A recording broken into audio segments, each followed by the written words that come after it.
All right, all right. Hello, hello. What's up, witch cat? What's up, bad cat? You got a witch cat and a bad cat. That's awesome. Welcome in, guys. Welcome in to another Pixelogic stream. My name is Ian. Some of you might know me as IR Sculpts. I am a toy digital sculptor. A digital sculptor for the toy for the toy world. I work at Funko, and I make toys for a living. So, happy to see you here. Today we're going to be doing a really fun project that I actually, it kind of came up very sudden while in my Discord. If you guys would like, I'm actually just going to go ahead and plug everything now. I have a Discord in which it's a very fun community of artists who just like to hang out, share art, and help each other grow and learn together. So it's super awesome. And while we were there in the Discord, we actually we got talking about an old video game I used to love to play, Conker's Bad Fur Day. It's a super amazing video game, N64. Not kid appropriate, but the characters are fantastically interesting. So we're gonna create a whole new scene, and it's gonna be awesome. Not too fun. Welcome in. Woo! So. The project that we're going to be starting today, I started this last night. This is Conker from Conker's Bad Fur Day.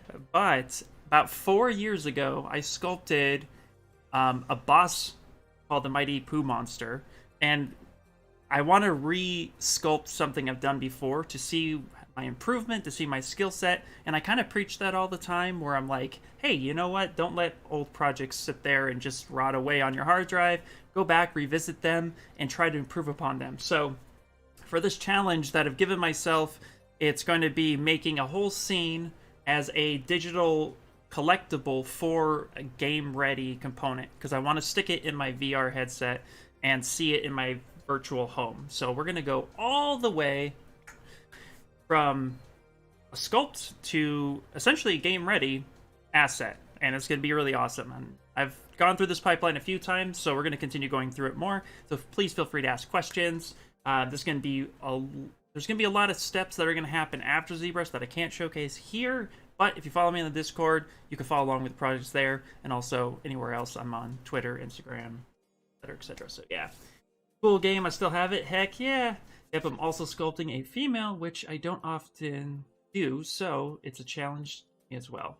Challenges every day. You know it, you know it. So let's go ahead and get into it. I just wanted to showcase what I have, and then I'm going to show you the model that I sculpted 4 years ago, and that's going to be what we resculpt.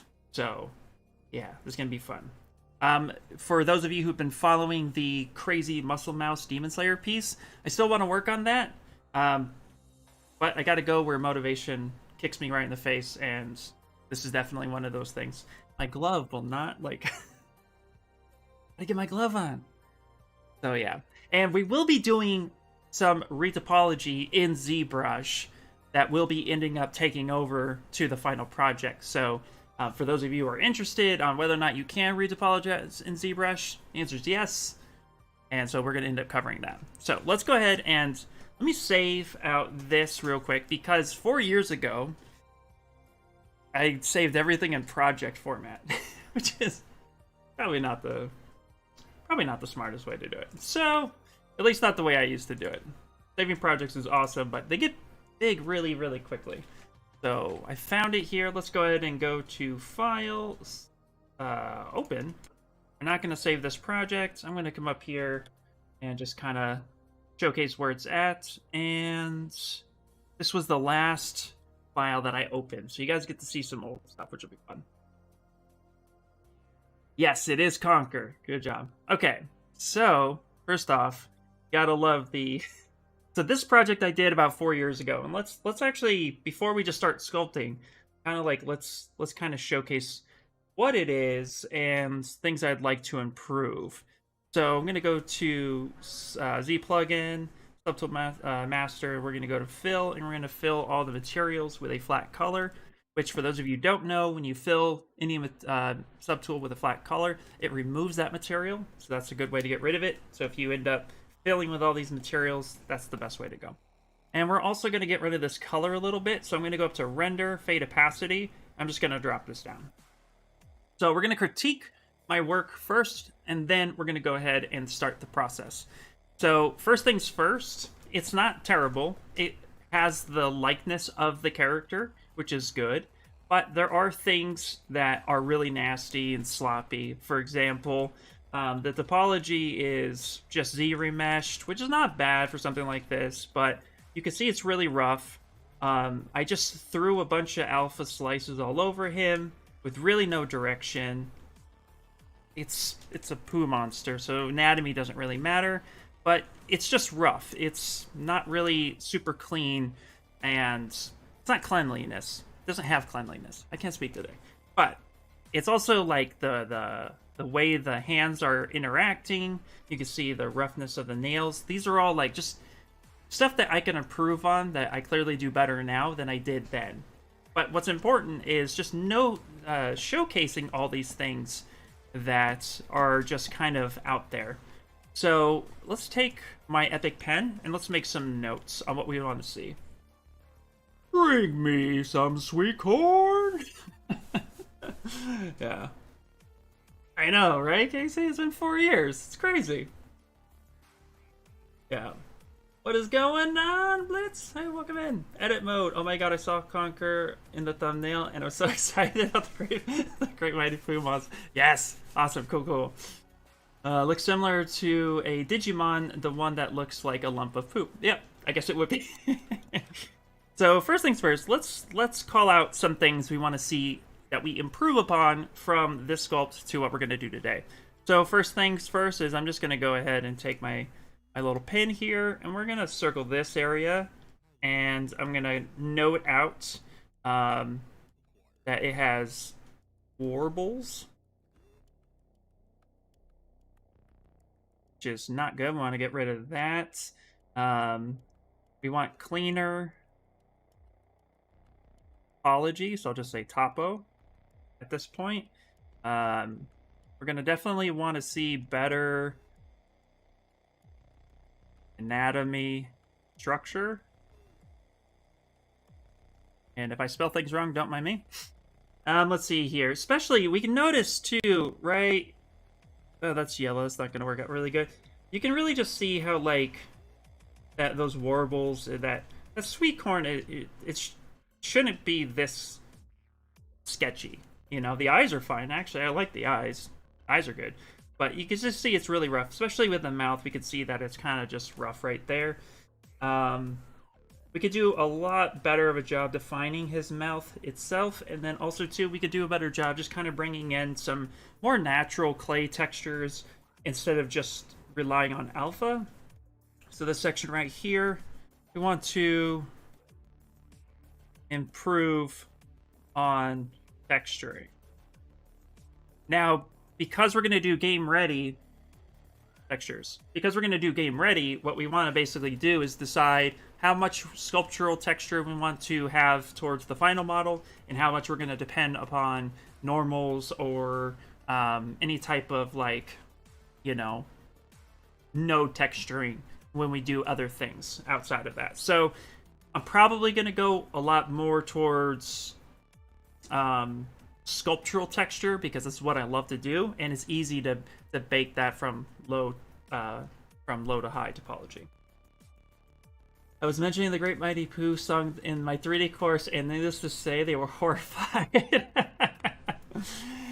The Captain America head is such a wonderful addition to your UI. I need to learn how you did that. Absolutely. Actually, it's really simple. Let me screen grab this, and then I can walk you through it. I also have a bit of a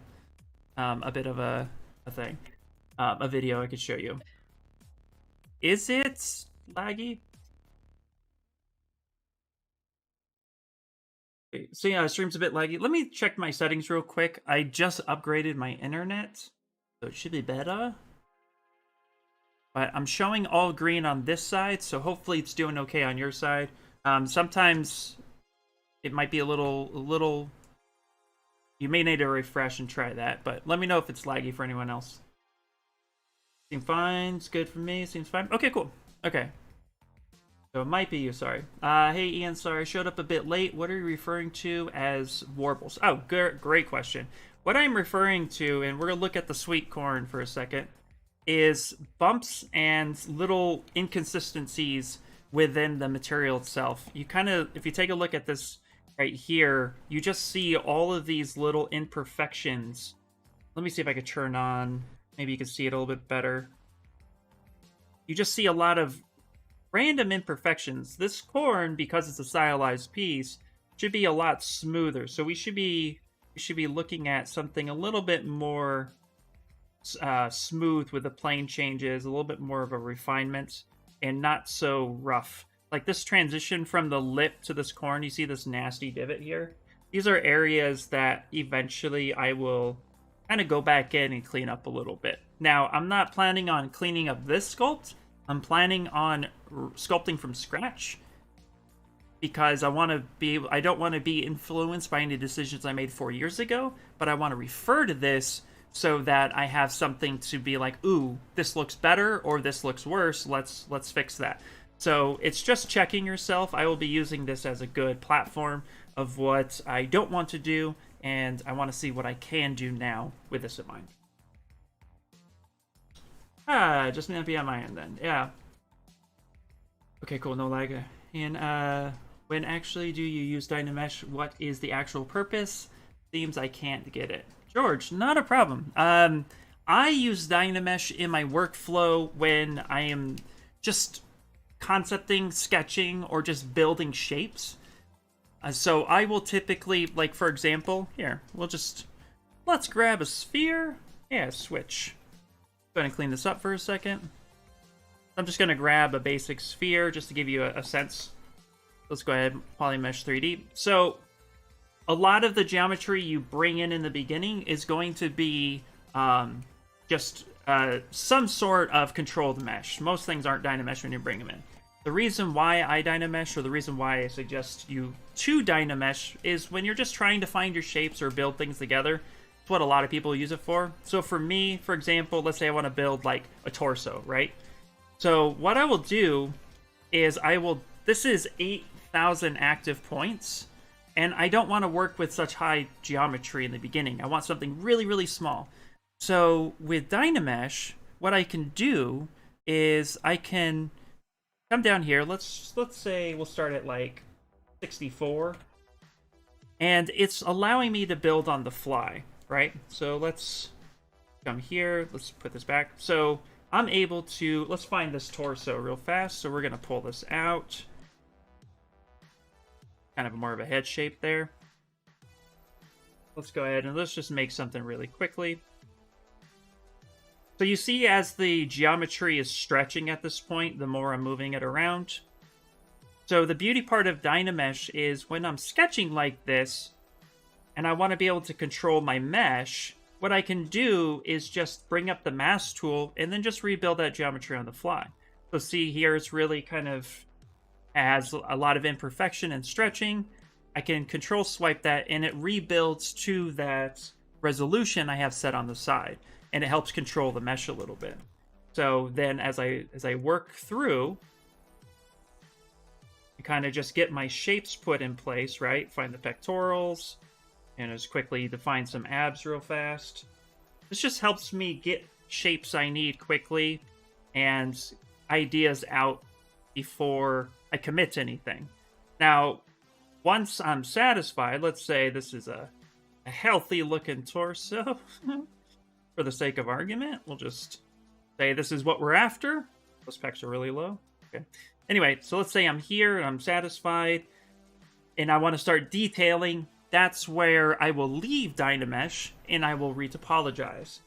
And the way to do it quickly, obviously, is ZBrush. So I will turn off Dynamesh, go to ZBrush, and then I will pick a spot and I will start to ZBrush. So Dynamesh for me is more of a sketching platform and a way to get shapes out quickly and rebuild mesh as I need it. Versus with ZBrush, I can't do that, right? Once that geometry is stretched, the only thing I can do is try to subdivide or ZBrush again, but then you start losing information. ZBrush is really good about holding on to detail when you're trying to define muscle shapes, skin textures, etc. It's more of a finalized mesh, where Dynamesh is more of a loose, sketchy-based mesh that just helps you kind of get stuff out as quickly as possible. So that's the intended purpose of it. I would recommend not finishing your sculpts in Dynamesh, but I've taken projects from start to all the way near finish just using Dynamesh to weld things together, build it, repurpose it, etc. So hopefully that answers your question. Not a problem, absolutely. Okay, let's go back to the Great Mighty Pooh Monster guy for a second, because we had some notes here. Hey, look at that, like we never left. I'm going to go ahead and just screen grab these notes. Oh, I didn't finish writing... Second. I didn't finish writing this. Improve on...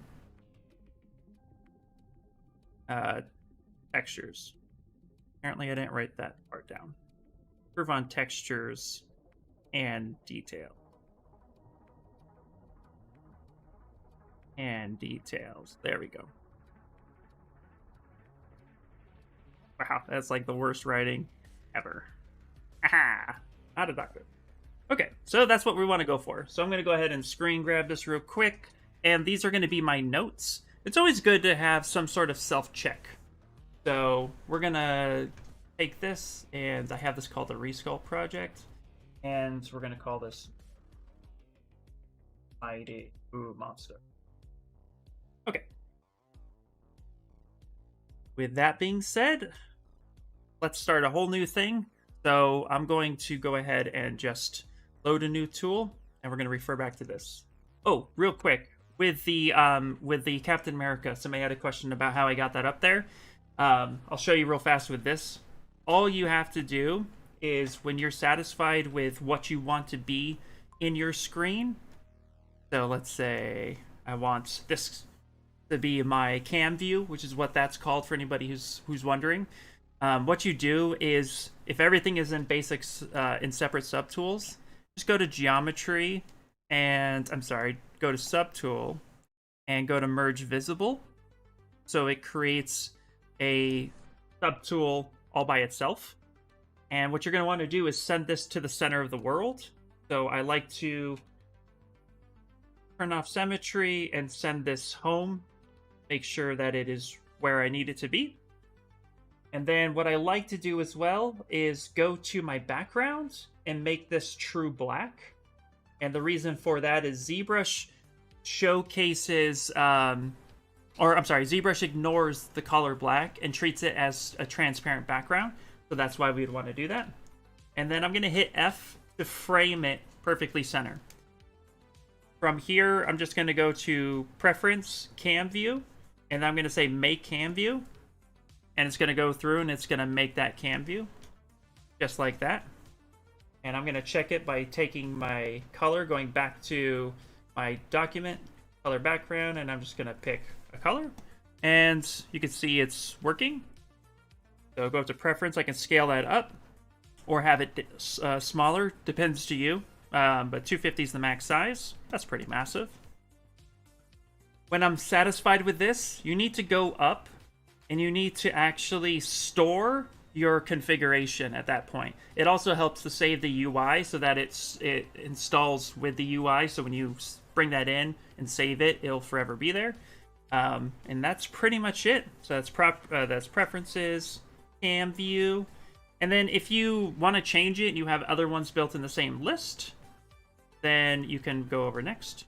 Oh, I missed a step, actually. I'm sorry. Let's look over here real quick.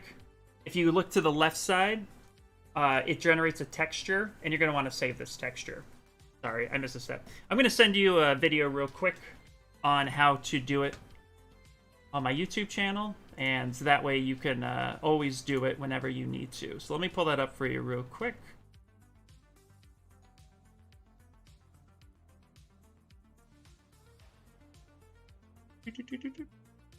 Back here real fast. Go to ZBrush Help. Everybody, my name is Ian. Don't need to hear me more than once.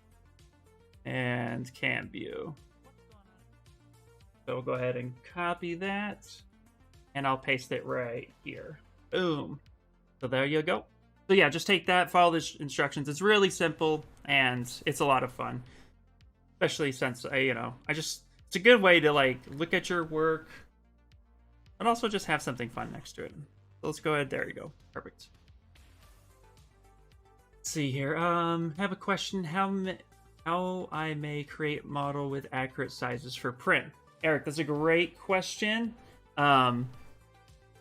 Basically, the easiest way to do it is once you have your model recognized. I mean, not recognized. Once you have your model ready for printing, what I tend to do is I tend to create a control cube. So I would just bring in a cube and size it to wherever I thought. And I will say that this is 1 inch. So then I would go to Z plugin, and then I would go to Scale Master, which is right there. And with that cube selected, I usually set scene scale, and then I pick my reference. So I'd pick millimeters in this case. And then from there, I would turn around and go back to Z plugin and make all the axes say 25.4 millimeter, 25.4. The reason why is because that's equivalent to 1 inch in the imperial system. For those of you who use metric, 25.4 will be perfectly standard for there. And then I will just size my model to however much I would like to do that. You could also scale this whole thing up and encompass the whole sculpt by turning transpose tool on. And let's say you're like, yeah, I want this to be 200 millimeters. You could do the same thing. Grab this, say 200 millimeter, right? That scene scale here first real fast, or time, just to make sure it doesn't error. Type in 200, and then say resize subtool. It will go ahead and resize your subtools. And then with that cube selected, if I hit set scene scale, it now showcases that it's 200 millimeter. Now this model that fits inside this cube is 200 millimeter. And then you would just go ahead and go to 3D Print Hub, update size ratio, pick the appropriate size, which here is millimeters. Now, if it looks ridiculous, like, you know, we had our model about 200 millimeters and this one says 5,000 millimeters, that's clearly too large. So pick the one that's appropriate. Here, it's this one. And then from there, you could just export as STL. So hopefully that wasn't too fast. This is recorded on YouTube side, so you can go back and refer to that too. Let's see. What's up, Sir-chan? What's going on, everybody? 88 scrolls? Okay. What do I think of the new size of the gizmo? As somebody who's starting to wear glasses more often, I'm actually liking the size of the gizmo. I'm kind of hoping maybe in the future we can kind of pick our own size. I don't know if that's a feature yet. I just noticed it's bigger. I kind of like it because I can see it. But yeah, I have no real complaints of it. I think it's an improvement. I think it'd just be cool to be able to size it ourselves. So I'll have to find out if that is possible. If it's not, something that'd be cool to see in the future. But I'd rather have them larger than so small that I can't see anything. Yeah, they changed some features, but they also changed the icons to make them a little bit larger. I am running ZBrush 2022.0.3, which is the newest version currently. So there was some updates and bug fixes that needed to happen. All right, all of that said, let's get back into sculpting. So let's pick a sphere. Nope, not export. Make Polymesh 3D. There we go. Okay. And we're going to start sculpting our guy. So I have my reference up here. And this is the reference I'm going to be using. And I only really need... He's just the giant poo monster. So I'm mainly going to be using this for the ultimate size and going to try to recreate him as best as possible. But we're going to be stealing parts from Conquer because I already made a pair of hands. I don't need to make another pair of hands. But he has nails, so I'll be able to use Conquer's hands and then repurpose them for what we need. And then we have eyes, mouth, and a whole bunch of stuff. So let's do it. Let's put him up here in the world today. Conquer is the best. Hey, Ash, how you doing? So Chan, they were way too small. They were too small before. They were, yeah. They were absolutely too small. In my opinion. I'd rather see them than be like, where are they? Alright. Yeah, this character should be fairly simple to get some sort of shape. So we're just gonna, actually, you know what I'm gonna do? I'm gonna pick the Move Infinite brush because he is, use the Move Infinite brush, but I'm also going to pick, I think it's Z with radial symmetry. No, it's not Z, it's Y. Do that every time. Y. And I'm gonna kind of, now we'll use the normal move, and we're just gonna kind of get him flared out quickly. Like that. So in regular move brush, kind of rebuild the geometry just to get some sort of simplistic shape. Just, that was really quickly. I'm going to turn that back on. Now I'm going to use the Move Infinite to define some of this. And I'm focused on his mouth area first. Bring a little bit of life to him. And I'm going to go ahead and use the... I'm going to use the clip curve. We're going to bring that back a bit. And I'm just going to clip the bottom like such. It's Dynameshed, so I don't really care. I'm going to rebuild the geometry, so clip curve works.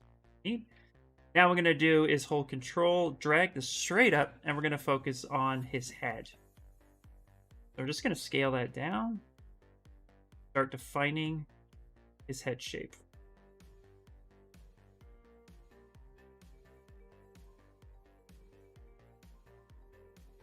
And I'm going to make sure that I hit Control W so that I have different polygroups while I do this.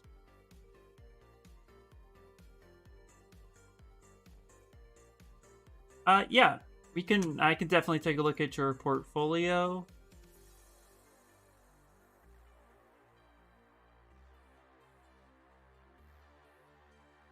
Yeah, I look forward to it as well. Oh, this is cool. I like this a lot. This is really, really cool. Do you mind if I show you? Do you mind if I show it live? I won't do it unless you say yes. I am using ZBrush. And what are you working on today? I am working on the Great Mighty Pooh Monster from Conker's Bad Fur Day. We're doing a whole project where we're going to take it all the way into... It's going to be a digital collectible for VR. It's going to be awesome.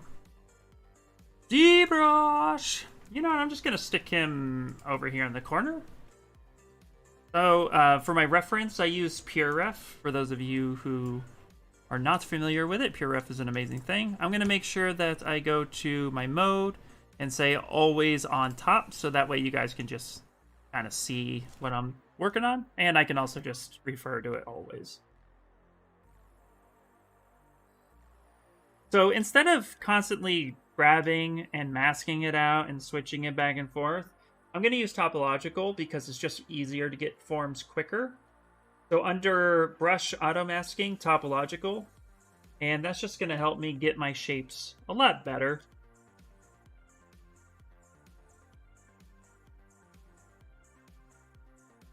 I should have to turn it on first.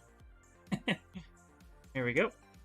But it's going to help me define the character just a little bit faster.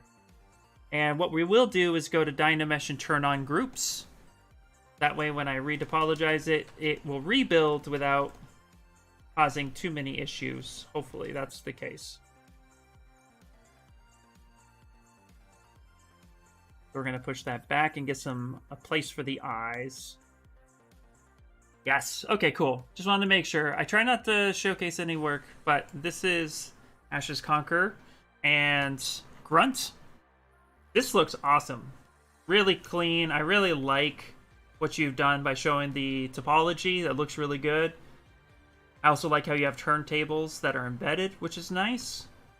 Some close-ups. Really like what you did with the fur. Glad that you showed the concept. That's super important. Always show the concept. Yeah, this is nice. I like it. You recognize the character right out the gate. This looks really good. Good job. Yeah, I think it looks great.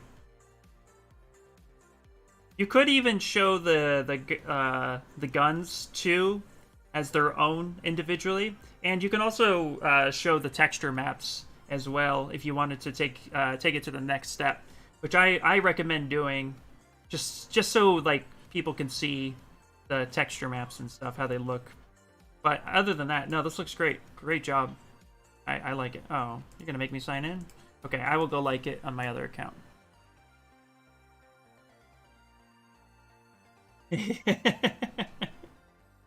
I did get the job. What's the draw over tool you used earlier? It is called Epic Pen. And it is amazing. And it's free. You could just use it. Okay. Now what's a fun little note when you're doing stylized characters like this, it's important to note that you need to make the anatomy look believable. So if for some reason you end up struggling with anatomy, you know, start with a little bit more fantasy-based characters as you work up to building full-on anatomy.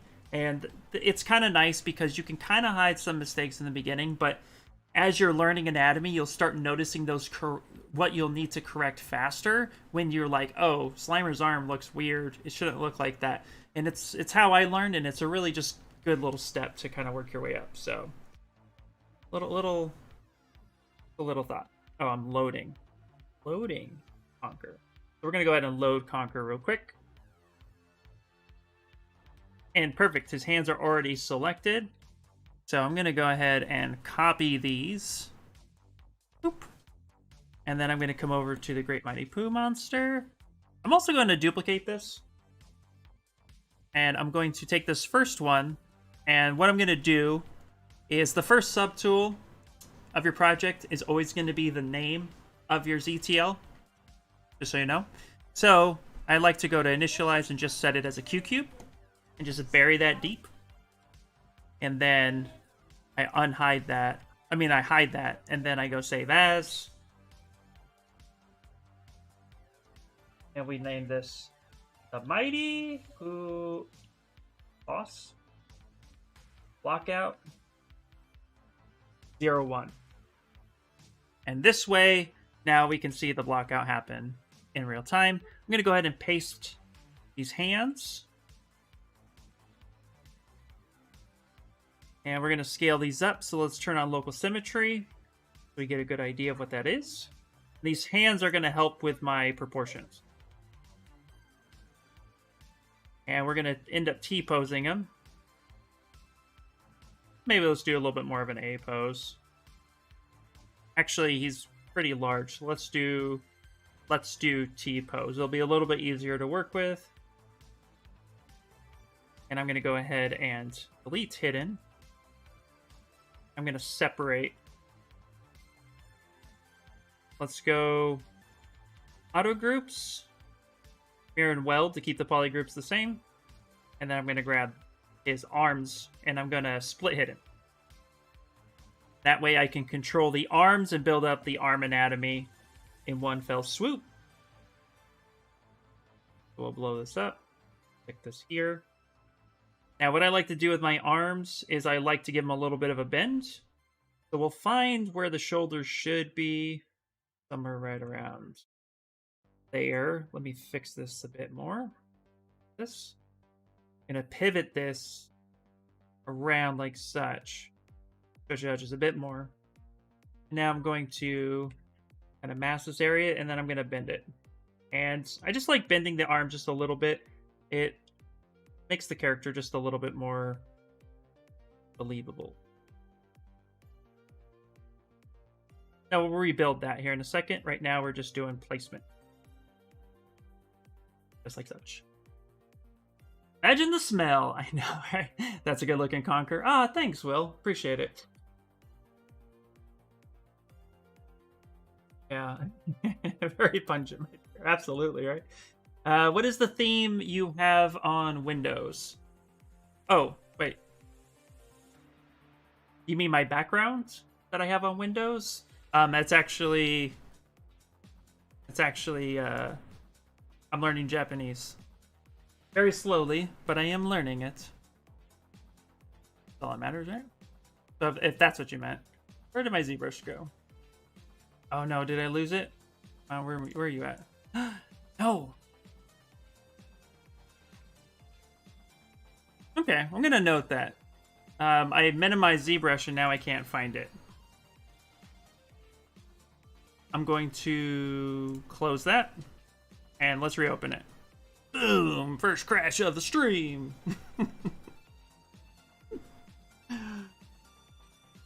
Thanks for the cubes as the first subtool trick. I found using the first subtool as the name a little annoying. Yeah, it is. I get why.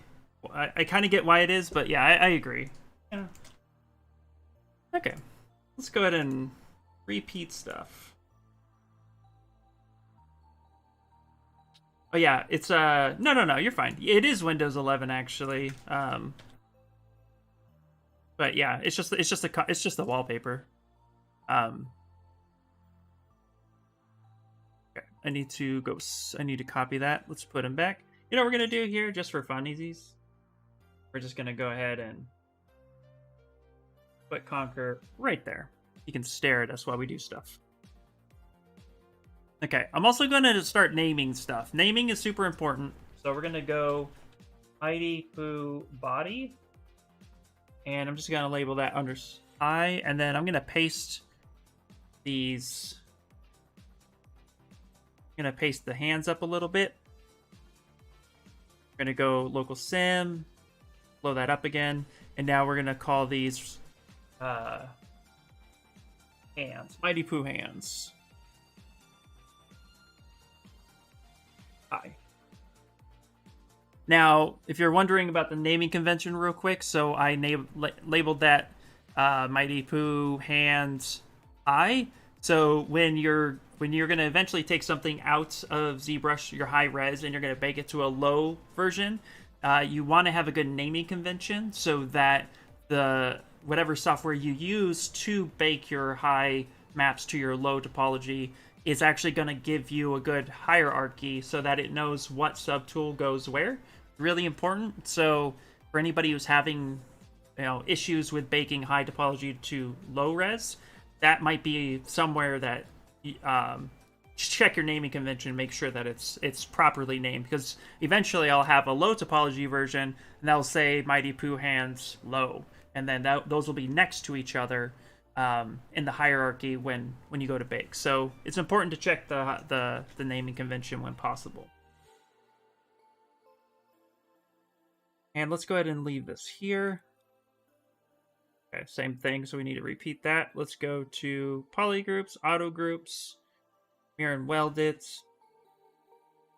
I'm surprised that mirror and welded actually with symmetry turned on, with local sim turned on. I'm not gonna complain. Worked. Don't question it. And I'm gonna go ahead and okay. Let's stretch that.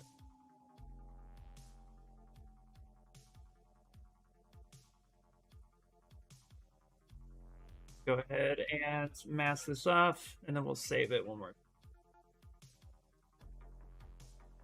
Anchor that. Stretch that in. That way we have just a little bit more of a natural arm bend in our arm. And because this is super low poly, what I can do is I can actually just come in and add an edge loop with ZModeler and just redefine that, because it was just a very low cylinder, nothing too crazy. So just stick in the block out phase. And let's go ahead and save that. Let's see. Hello from India. Hello. Hello. Ian, naming is important. Me, extra 259. Exactly. Yeah. Don't worry. I still do it. I can't tell you, like, I'm all like, naming convention, make sure, blah, blah, blah. And then I'll be going back. I even catch myself at work. I'm like, okay, rename this. And I'll just be like, for 30 minutes, renaming all my tools. So we all do it from time to time, especially when you're in a rush, you know?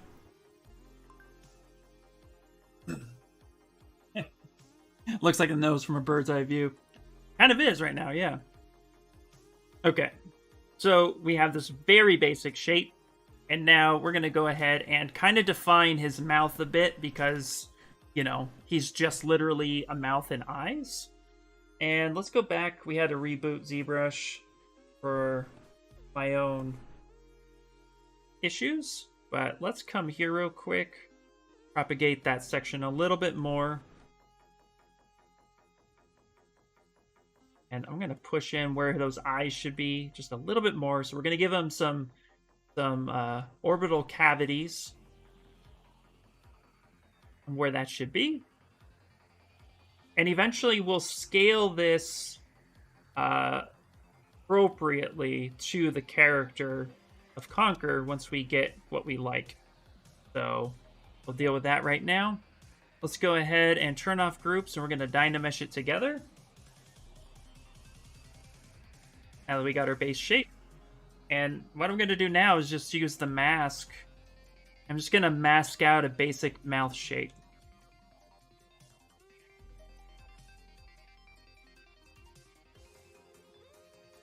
And the reason why I'm going to do this is because I'm going to actually polygroup it. And it's going to give ZRemesher a little something extra to define the edge loops when we move out of Dynamesh, which will eventually give us some cleaner topology to work on. So I'm going to Control W that now, select that section. We're going to pull this in, kind of scale that down a little bit. And what we will be doing here in a second too is giving the character a mouth bag. A mouth bag sounds horrible in its name when I say it out loud. It is an area in which helps define shadows, natural shadows in the mouth when they render in a game engine.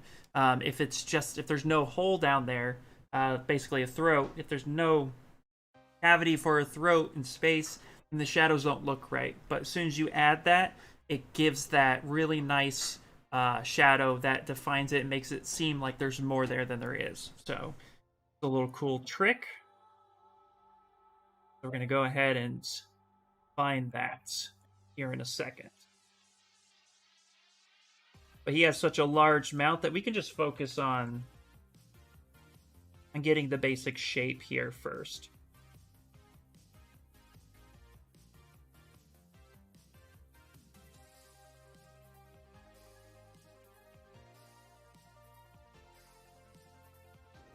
Something like that. Now, what we're going to do, we're going to change to a basic material. And we're going to start kind of smoothing this out a little bit, giving us the feel of the character. And eventually I will add the arms before we Z-remesh this, because I think it'll be easier to control everything as one body surface.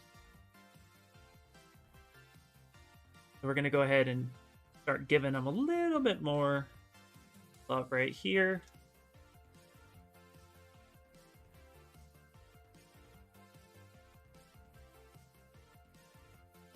I'm going to define the lower mouth to the upper mouth with this damn standard, and then just gonna trim some section right here, move that down like a normal mouth would have it. Forever learning with these live streams. Yay! Awesome. Glad I can help. Angry Monday! What up, dude? Look at them fancy hands. Yeah! Super fancy. How you doing, buddy? Well, I can hear the song in my head already. Still haven't memorized, I guess. Yep, absolutely. I have the reloaded version, so I'll be playing that soon enough. But I plan on giving him a frying pan to keep it legit, you know? Throw it back for the win. There you go, yeah. Extract 253. It's where's that part? Yeah, especially Tufan. We went over rendering with Keyshot the other day, right? And look at all those subtool names.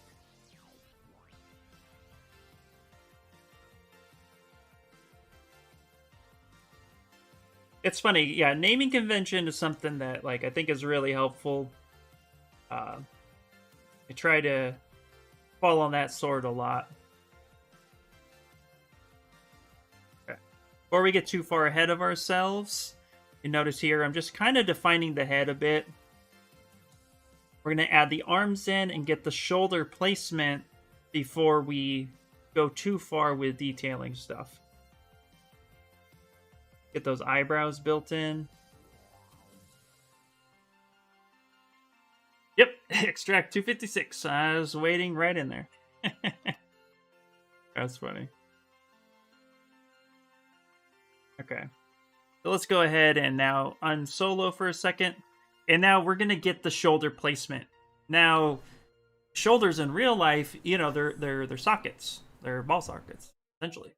So what we're going to do is kind of replicate that and give him some sort of shoulder muscle in the back. So what I like to do, we're going to come here. I'm going to grab the normal IMM primitives that's built in ZBrush. So B for brush, I, and then T. I'm just going to grab a sphere. Doesn't really matter which kind. And I'm going to place that sphere where that shoulder should be. Now I'm going a bit large on purpose, because right now his arms just look like they're growing out of the side of what should be his jaw. And that's just not, or even the lower part of his head. Like it looks like maybe his temple. That doesn't look right. So we're going to have the sphere here to kind of help give us a visual placement for everything. And shoulders are a little bit more excellent. There. Now what I'm going to do is I'm going to move those arms to those spheres. And you can see now I'm starting to get some sort of back. At least a feeling of a back. Feels like a back and looks like a back. It's probably a back. Unless it's a duck. Now, what I love to do is I love to practice my anatomy with these funky little characters, because it's going to help me kind of remember that stuff when I'm needing to really lean in on any type of anatomy. So here in a minute, we're going to do some landmarks just to give us some fun little call-outs. But he's a giant turd, so we can fit some things. Yep, we're gonna go ahead and now we're gonna Dynamesh this, because this is working with a little too low of resolution. So I have dynamic turned on, apply that, and now I'm gonna Dynamesh that and just get that fixed up a bit. An anatomically correct turd. That's it. Still gotta polish the turd. Absolutely, yeah. Hey, Carbon 4444. What's up, buddy? Welcome in, welcome in. Seems a little bit with my nose, but anyway, working. Thanks so much. Okay. Yep, you gotta polish a turd. So I guess this is that time when somebody says she can't polish a turd. Watch me. Hold my beer. Let's do it. Okay. So real fast, let's get some muscle placements. So we're gonna pull this out a little bit more to just define that kind of shoulder look. Gonna take the damn standard now, and I am going to sculpt in ideally where his deltoid should be. Gonna sculpt in areas in which the tricep should be. Get kind of that lower muscle placement. Soften it just a smidge it. Redo that because that looks terrible. Gonna kind of crease where that elbow should be, and I'm gonna cut in here a bit, give him some biceps. So I do this a lot. I do a lot of just anatomy sketching. I think it's super helpful to just kind of remember everything.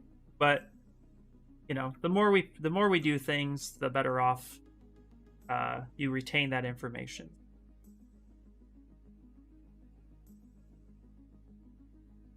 But obviously, he's not going to be a bodybuilding turd. He's just going to be a turd. But for me, it's nice, like, hey, throw this in here real quick. Just practice that. Get that shape. Oh. You never know.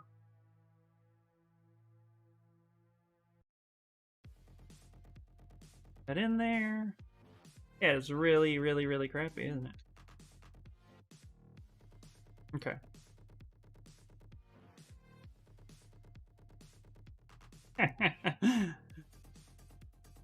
Okay.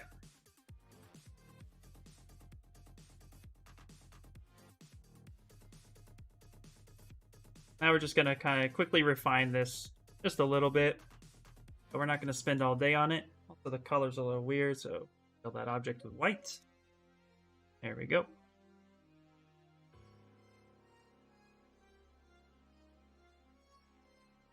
Now what we can do is actually build up his back a little bit. Kind of make that just a little bit more believable that his arms would be attached there. Hello, hello!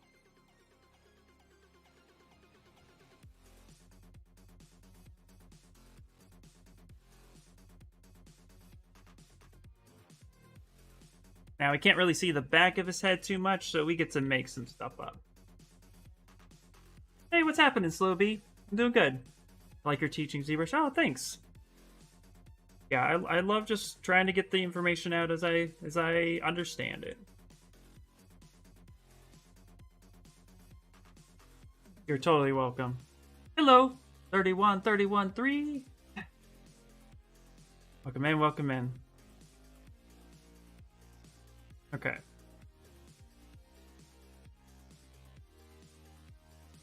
Now we're gonna just come in here. Now, obviously, we're not gonna keep these placements. It's just something that I find to be a little bit helpful as I build up the forms. But do note that, like, you know, for me personally, I think it's good to just get something on the canvas quickly. You can refine everything later, you know, but get it on the canvas, kind of see as it's coming together, and then go for visual reference all the time when you can.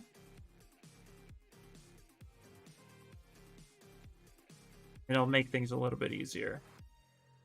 So now we're going to do Dynamesh this, and I'm actually going to now kind of smooth that out a bit because he doesn't really have any real muscle there. This was just more for like, hey, I can sketch this out real quick and showcase a really good way to practice getting some anatomy in there, but he doesn't really have human arms, so we can now fix this a little bit more to the actual.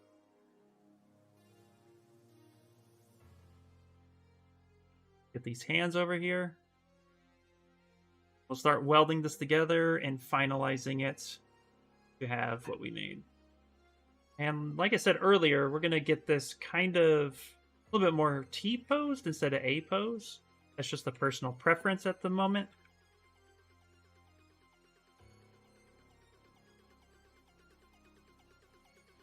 Let's go ahead and select these two and let's move them up a bit.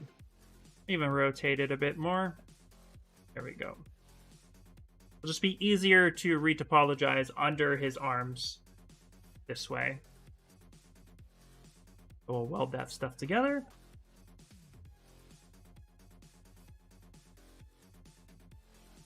See here. I am making the Great Mighty Pooh monster from Conker's Bad Fur Day fan art. We're going to be taking it to VR.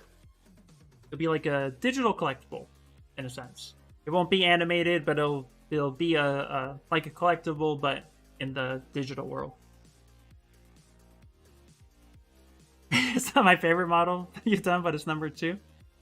I'll see you.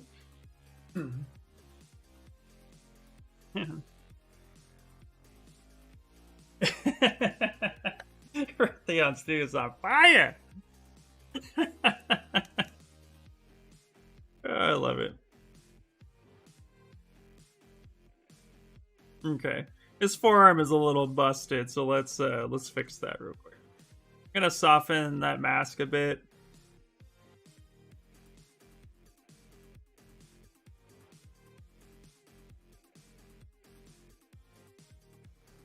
There we go. Cool. Rotate that to the side. Okay.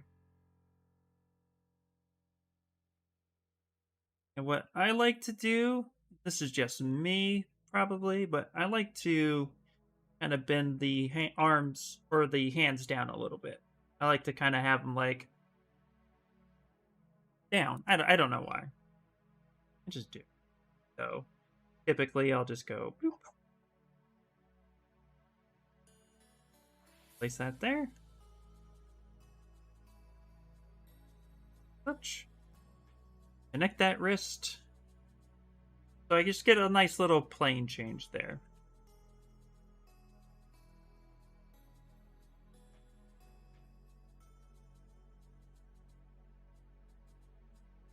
Now what we're going to do is we're going to keep the hands separate for now, but I'm going to weld the body together. With the body with the arms. I'll bring that up. Merge that down. I'm going to Dynamesh that. Now that's together, and that's giving me a little bit more control. And now we can finalize where his arms are.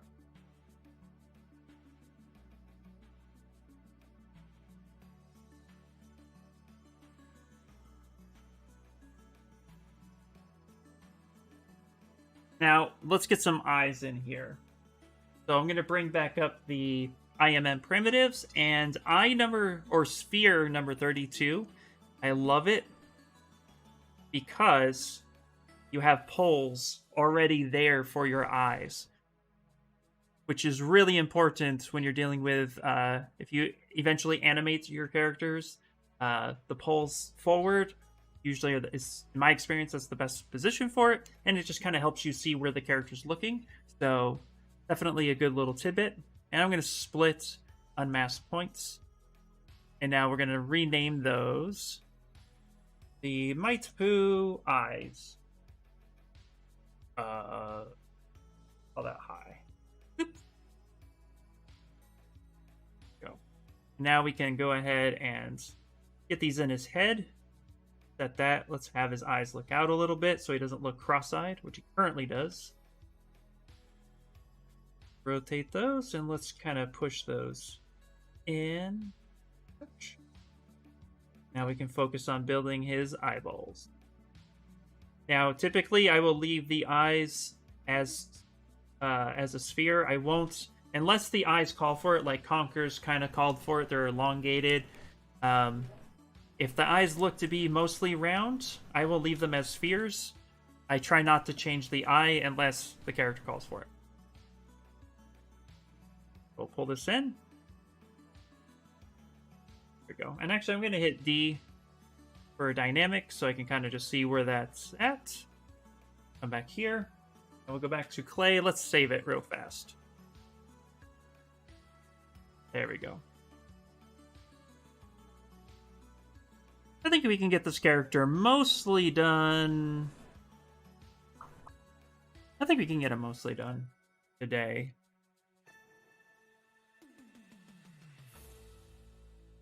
Yeah, I think so. Okay. Go ahead, take clay buildup. Actually, I learned this from a live stream from the Stylist League when they had Eric Sosa on. He has this really cool brush, and I wanted to share it with you guys because it's amazing. And it's just a small little additive with clay buildup, but it helps you build up forms and shapes really quickly, especially muscles. So he had the clay buildup, and then he changed it to Alpha 18. And then just a lower intensity. And it just builds up forms so fast that I was like, I have to steal that. So shout out to him because it is awesome. All right. We're going to go ahead and use this brush to find these shapes. Also going to use the move brush once I get those. But it's just a neat little brush. Just clay buildup.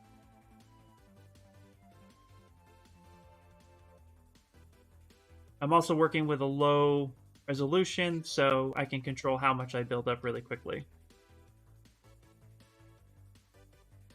In fact, let's actually increase that resolution to... I like to double it, so I was at 64, so I'll go 128.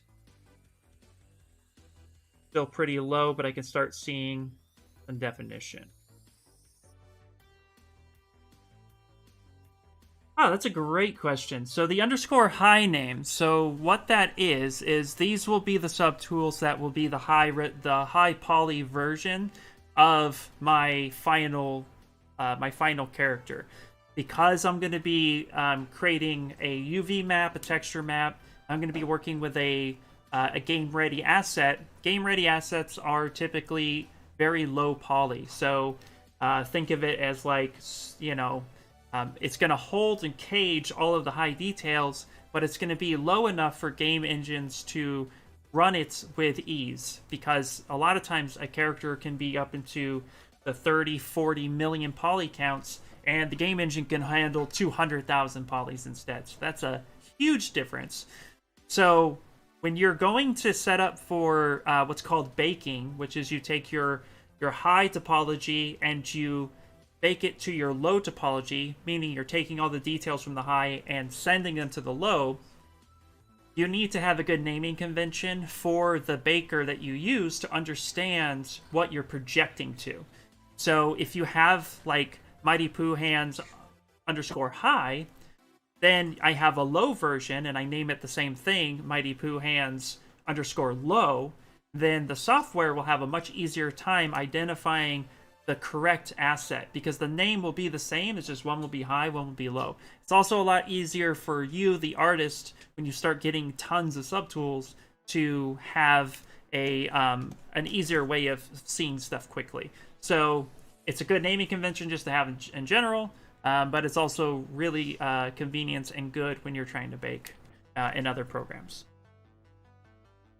So I set that up here.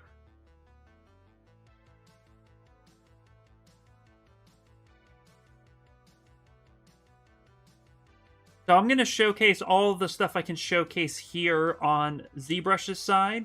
So anything ZBrush related will be done here. I do plan on next week going through ways to retopologize in ZBrush, because it can be done. And a lot of people just, you know, they know ZBrush and they want to get better at it.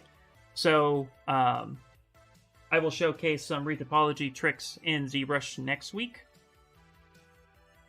But I'll continue the process outside of ZBrush once the sculpting and the stuff I do in ZBrush is done. But I'll be doing it in my Discord, so if you want to keep following along after the sculpting and technical ZBrush stuff, go ahead and follow me there, and then I'll be showcasing a lot of that.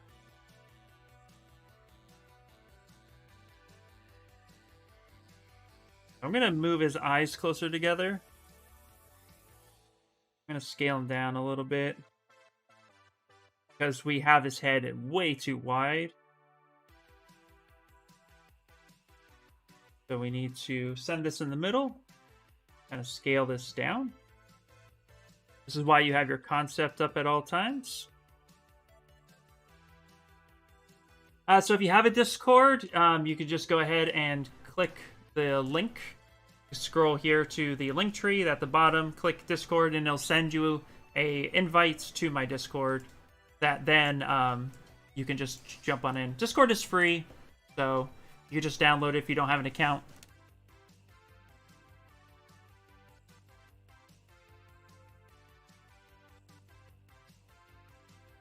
And for anybody who is curious in joining the Discord, it's just a nice community, tons of artists. We just all hang out in there, showcase our work, help each other grow as artists, and it's a really good place to get feedback, to get help, and there's a ton of talent in there, so definitely check it out.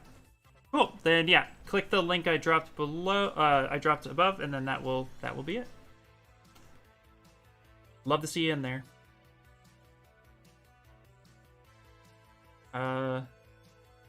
Okay. You watch movies on Discord? Nice. I've done that a couple times. It's fun. I've had some Netflix parties there before. Okay. So I'm not going to get caught up too much on the details just yet of his eyes and such, but I just want to make sure that I get the right feel, and it was obviously way too much. Scale this down a little bit more. Up. Now, on fictional characters as well as real life characters, eyelids wrap around the eyeball. So it is important to have that feeling when doing characters' eyes, that the lids kind of wrap around. So what I like to do is kind of push in the center bit. He would have a bridge, and then he would have a nose. And then I'll take the damn standard and I'll kind of cut that in a little bit. And this is why I like to work with Dynamesh, because I can make changes like this really quickly. I don't have to worry about fixing the mesh. Just fix it whenever I feel like it. We want to pay attention to the nasal cavity and the fat pads that would be there. And we're going to put some temporary sweet corn in his mouth here in a second for teeth. So let's get a kind of mouth bag set up.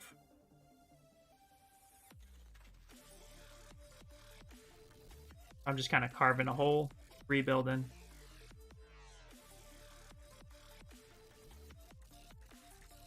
I typically do things with more of a sculptural approach in mind, so I could just mask and drag it, but I wouldn't really be able to see it too well. And so this is just hold Alt and dig in there. His mouth is big enough I can get away with this. Go.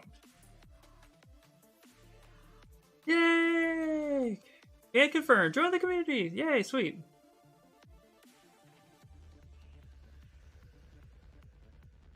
Reach Topology on Discord. What time, what day? Just to show up. There's always somebody there. It's awesome. We have this thing in the Discord. So here's an example of my Discord. Actually, here is the Discord, not an example. It is the Discord. So we have a lounge, and we have a lounge chat that there's usually somebody in there a good chunk of time through most days. Place to place your work. There's a ton of help. There's also some really great stuff. If you guys are looking for top-notch schools or mentorships, I'm putting together a list of really great, talented artists and mentors like Anna Carolina, Shane Olson, Spicer, you know, just to name a few off the top of my head.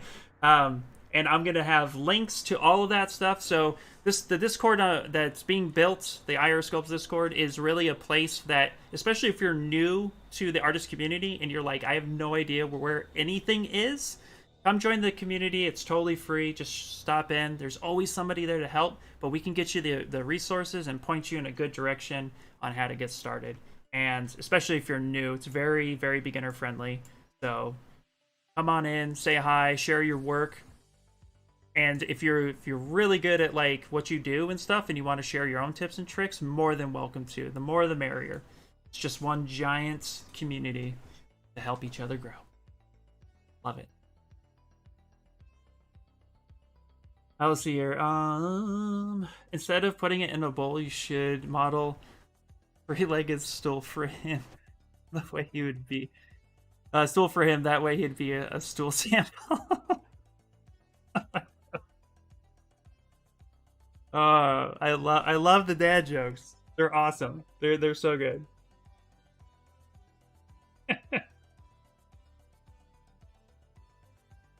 Maybe we'll build a secret stool in there, just so you could see it.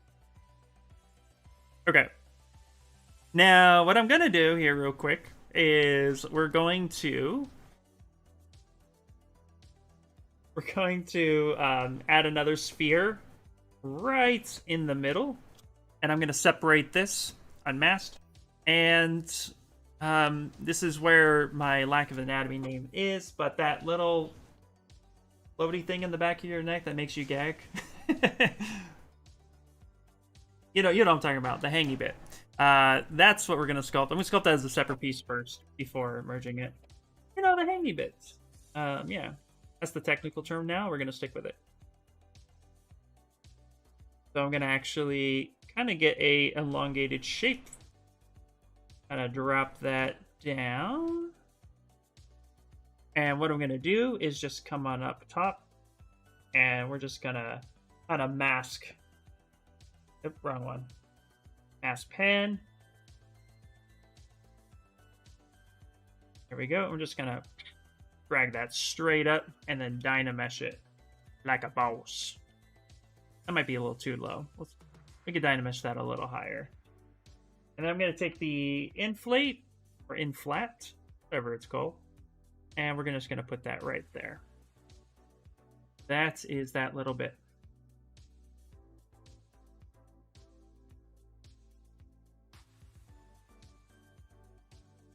Evola. Is that how you say it? Yeah. Thanks, Alex. You know, that little bit. I am terrible at anatomy names. Shout out to Spicer. He's the one who knows them the most. Oh, man. What's up? TL101 Art. How you doing? Some might say my poop puns stink. Yeah. You got good ones and bad ones like the rest of us. But it's the effort here that I solely, truly love. I will tell you guys, so the first project the first take on this project you saw that I showcased at the beginning of the stream, I guarantee that thing took me like hours to just get it. Like, I probably spent like 20-30 hours on that piece easily. Probably spent like 4 hours just to get to this point back then, but that's okay. It's not about how fast you get there, it's about how well you do.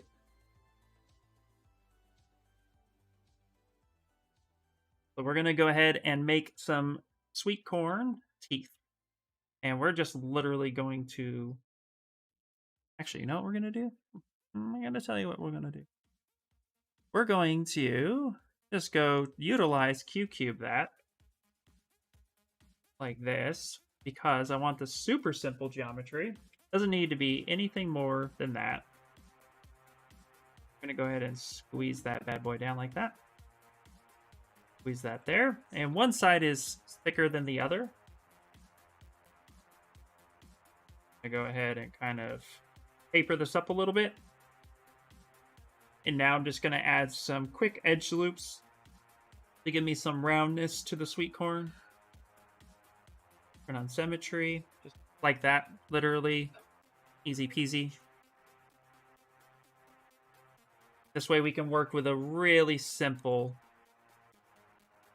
shape, and we can refine later. And so let's kick this down past his body, and we're gonna call this sweet corn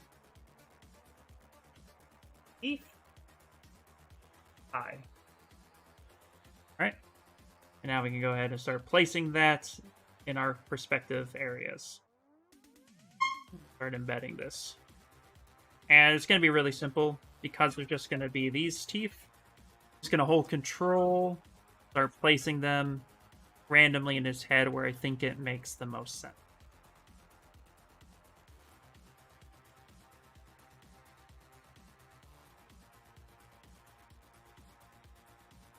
And of course, we'll refine this a little bit more once we get what we want, but we're just going for placement.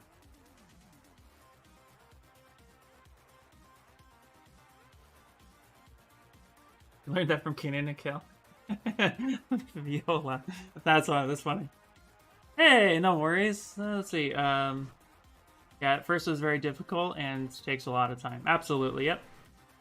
Sir, I faced one problem in ZBrush when I was duplicating my object using symmetry, and then when I move them both objects, when I move them, both objects go in the wrong direction. Okay, let me see if I understand the question real quick. We'll save it and then let me see if I can help you figure that out. Okay, so you duplicate your subtool using symmetry. So you have symmetry turned on, and you duplicate it, right? Are you talking about this problem here? Or are you talking about... Move my bolts the wrong direction. Are you talking about local sim? Okay, it's got local sim turned on. Dynamics of the okay, hold on a second. Maybe I don't quite understand exactly what you're saying. So I apologize for that. But let's see. So duplicating my object using symmetry. And when I move, my both go in the draw. Unless you mean, I mean, I don't know. Maybe you don't mean this stance, do you? Sorry, magnificent shorts. Hopefully.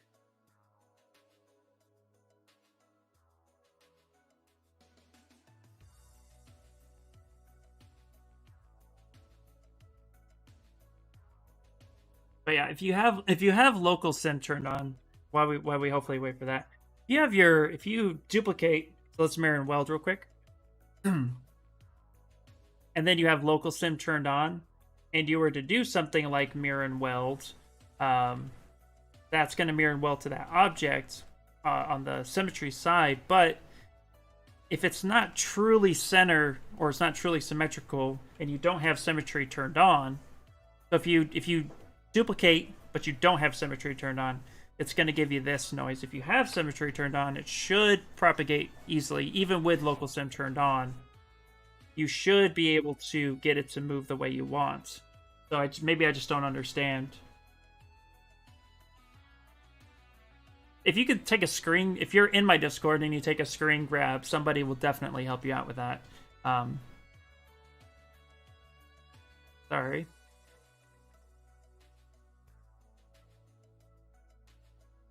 Let's see here. How did it turn in round shape of the tooth? Oh, yeah. Dynamic subdivision. Yeah. So if you hit D on your keyboard when it's sharp like this, you hit D. The roundness of the roundness comes from that, because the supporting edge loops. I have a sharp line, and then I have an edge loop that supports this edge. So when I hit D, it's just going to try to round everything. That's because when you go to subdivide, you naturally have smooth turned on, and it is replicating 3 subdivisions, even though it is not actually giving me those 3 subdivisions right away. So that's why it rounds off like that. And you can control that. Okay, let's back up in time. Just to the 1. You can control that easily by adding in your own edge loops. So if I were to come in here with my Z modeler and add an edge loop here and here. So now this, let's do like that. So now this edge loop will be supported by this edge loop and this edge loop. And so when I hit it, it's going to round it out, but it's going to try to hold that shape as best you can. And that's just because it's trying to replicate the softness of subdividing. You can actually put in a sharper line.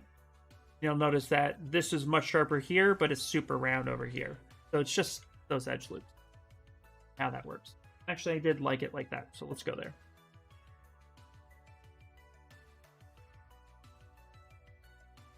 Yeah, I think I misunderstood him as well. Yeah, Magnificent Shorts, sorry about that. Hopefully we can get that problem solved. Oh, the pins on the tooth? Okay, so I have... It's a great question. So what I have is I have polyframe turned on, and these points, when I turn off dynamic subdivision by hitting Shift D, it shows me my geometry as it accurately is. When I hit dynamic subdivision, because it's trying to showcase the roundness, these points are actually the normals, and this is a normal locator. It's probably not the proper name, but it's just the normal. The point of the normal of the mesh, and they are facing out, and I can actually drag these and manipulate the mesh based on that normal in real time while dynamic subdivision is turned on. if I were to turn on dynamic subdivision and apply, now those normal poles are gone because now it's showcasing actual geometry. Before, it's showcasing the geometry as I want to see it, a dynamic subdivision, so it's fake. It's just not applied yet. But as soon as I apply that, those normal poles go away. And that's what those are. So that way I can have dynamic turned on, and if I don't like that shape, I know where those lie, and I can go ahead and make those adjustments as needed.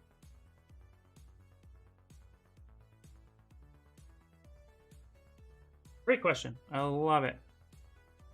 Okay. I'm actually going to... What I'm going to do is I'm going to duplicate this. Just rename this sweet corn body pie. And I'm going to, because we have another character named Sweet Corn, I'm actually going to put him up at the top above this character, and we'll build him separately. But now I also have this sweet corn tooth just by itself. So now I can go ahead and adjust this. Use this one. And hold Control and duplicate.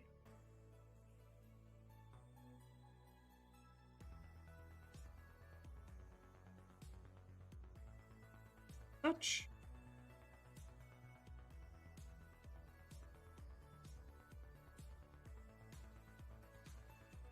Hold Control and duplicate again.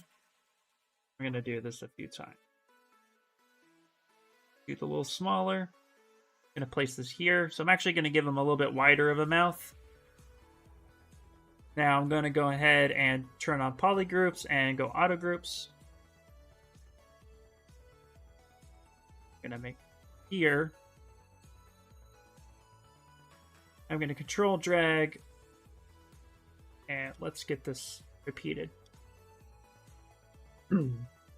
Oh god, I didn't make the connection. The teeth were sweet corn. Yeah, no problem. You're very welcome. You're very welcome.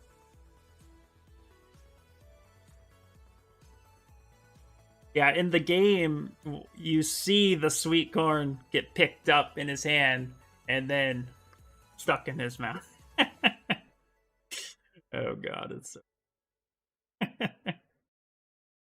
I love it.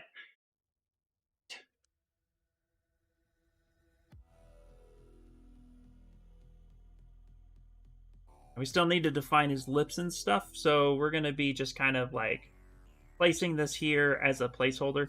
My rule of thumb when sculpting is simple. Get as much out as possible, and then, you know, layer, define, layer, define. But you do it all together unanimously. So I like to just kind of get everything out on the canvas, and then from there, go back in chunks and get it all worked out.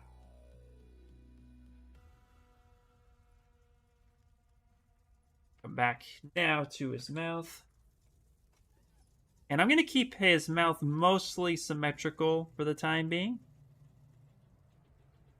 But we will refine that later once we build the character up.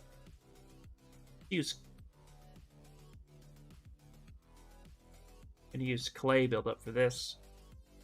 Some of that texture is going to be awesome. Gonna define his lips a little bit.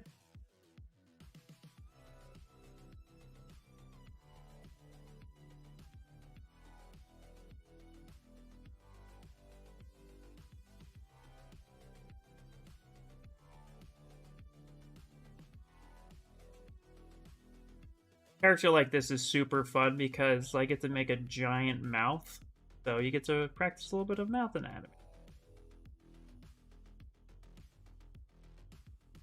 Now what's crazy is he actually doesn't really have, I don't think he has a tongue. We'll look that up just to make sure, because if he has a tongue, we'll add it. Time is it? It's already 6:30, what the heck? It's happening so fast.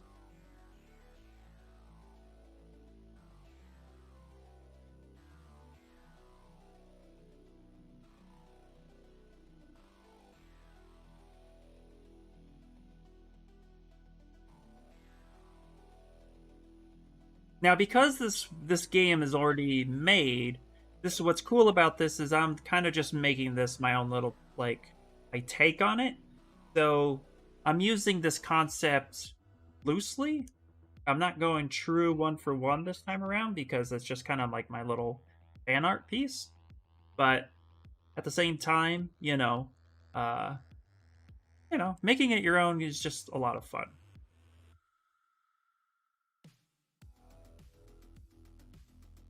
I am honoring the look and feel of the piece, and that will be.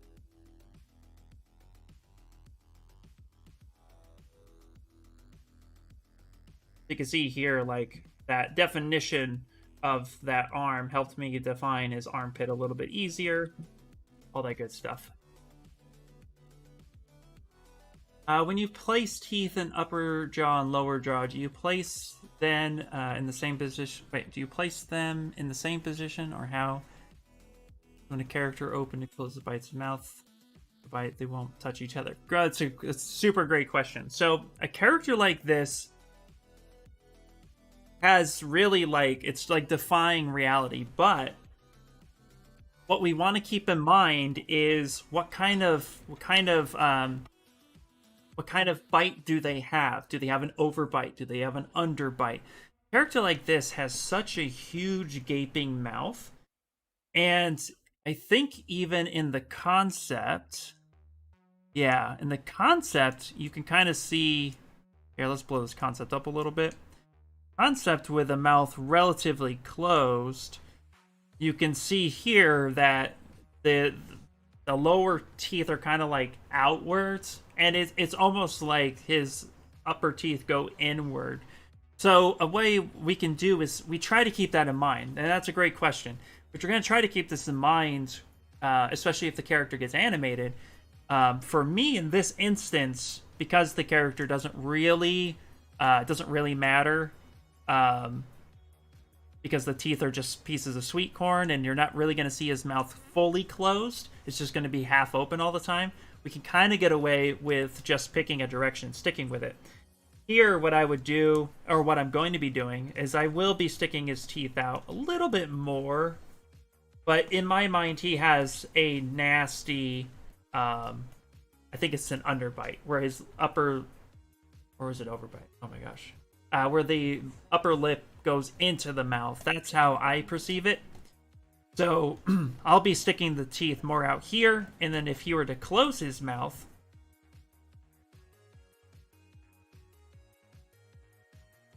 eventually, this is a super exaggerated form, but here to close his mouth, I'm going to imagine his mouth is going to be something like this. Right? So we'll keep that in mind, and that's why we'll have his teeth on the outside. It's a really great question, because it's very important to keep that stuff in mind. So good job. The characters are from a game called Conker's Bad Fur Day.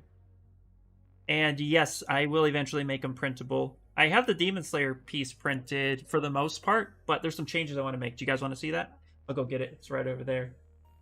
Mostly cool. It's all printed in PLA, which is fun.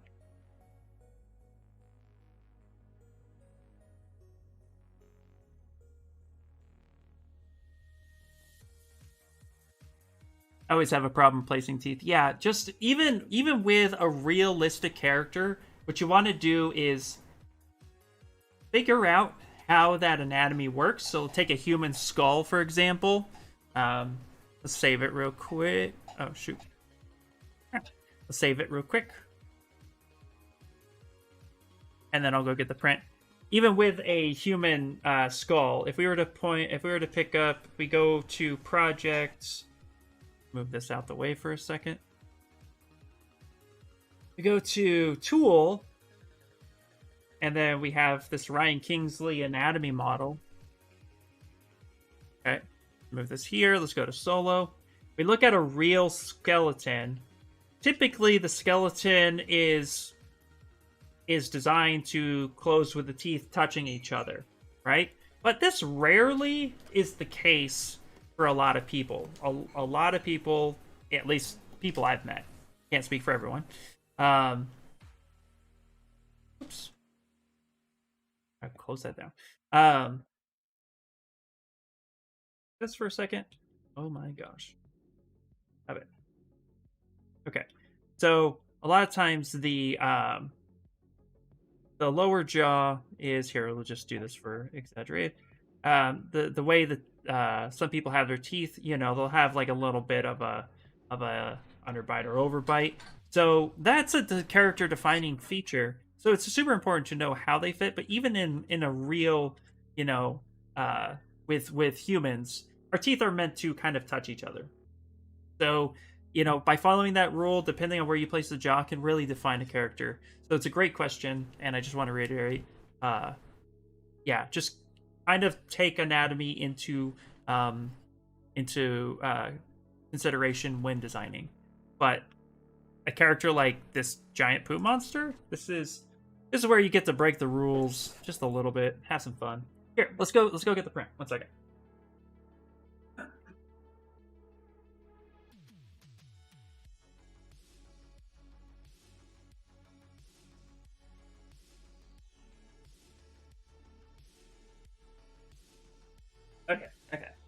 Okay. I will be releasing this for print, but you save and hydrate. That's a great one. Okay, let me go open up OBS, full screen. Okay,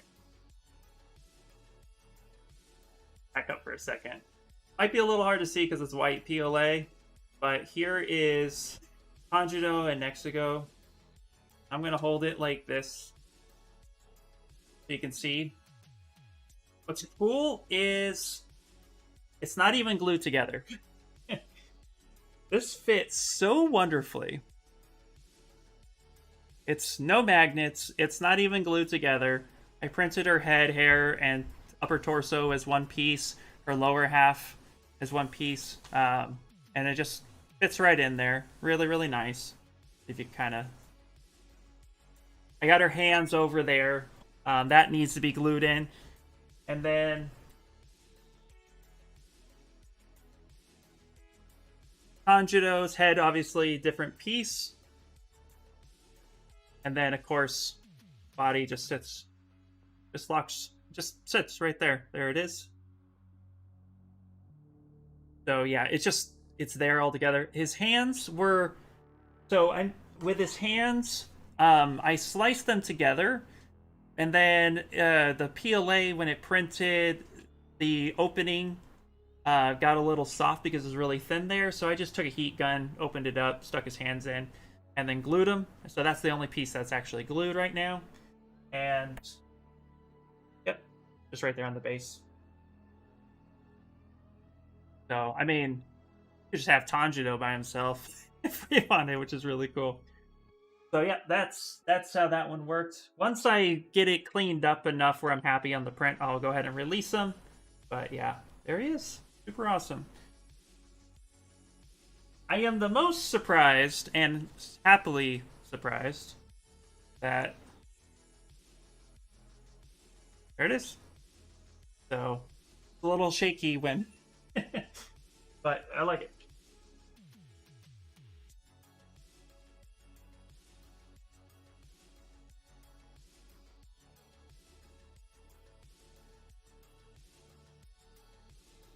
Okay. Oh, yay! That's a great question. I think the model is about 10 inches in height. Yeah, it came out really great. Oh, yeah. I'm definitely going to hydrate. Yes, I printed it at home.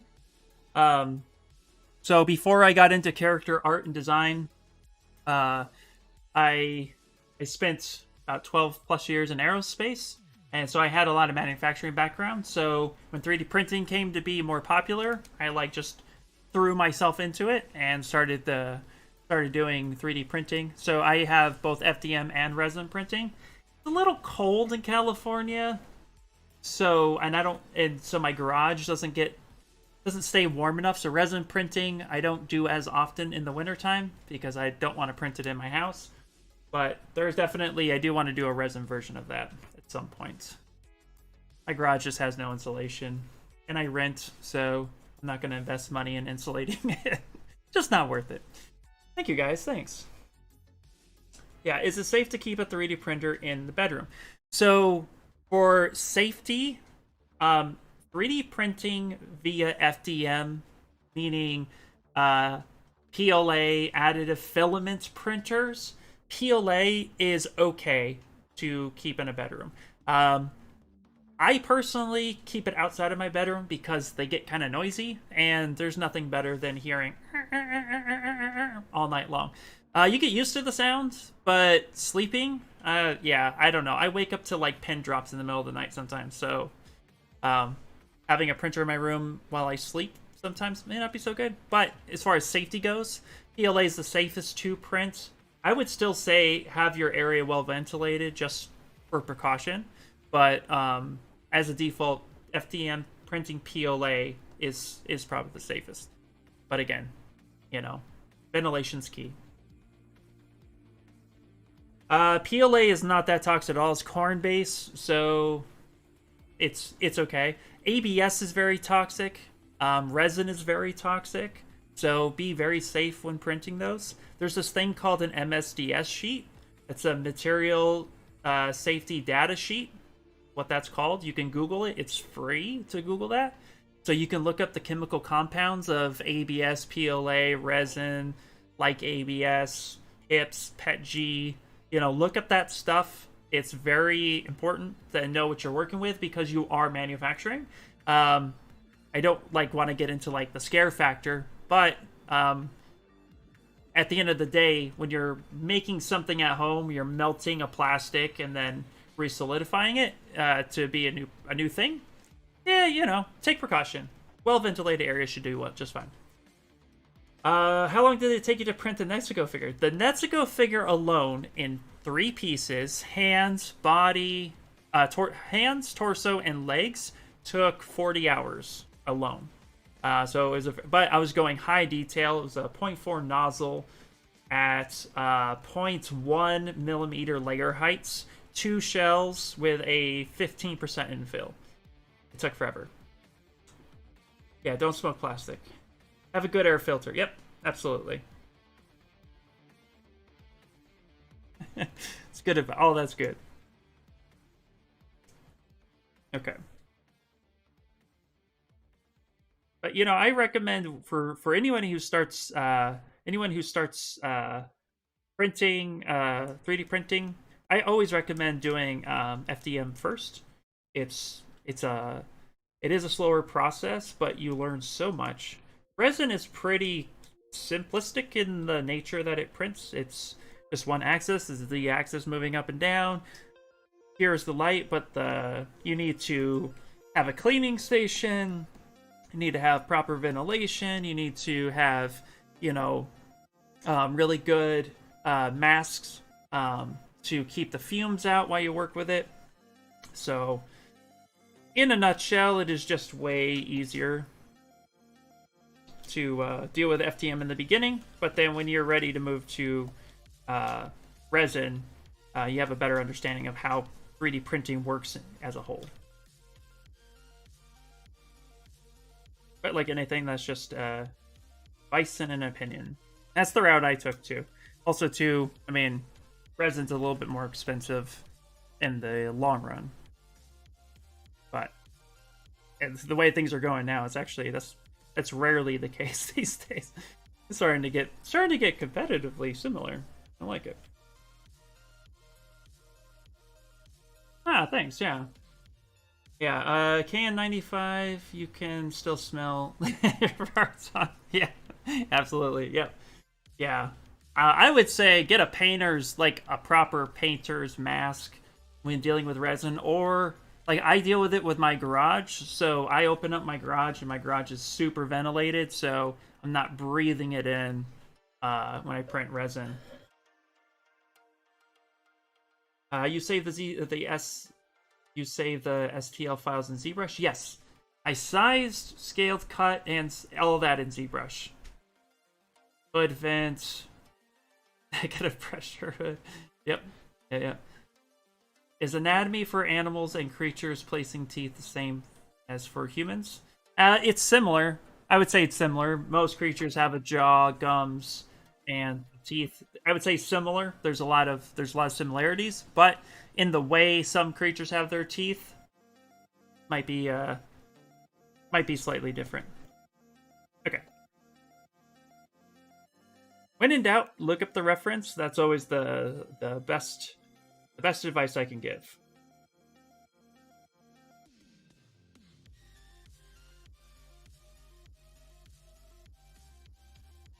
Okay. We're gonna do for the sweet corn real quick. The amazing sweet corn is we're going to. Oh, look at this! Not even. He not even home yet? No. That. Home. Plop him up. There we go.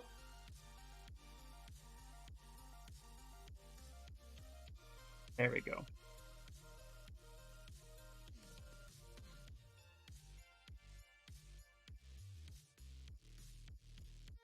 Sweetcorn has eyeballs on the top of his head, the most interesting way possible.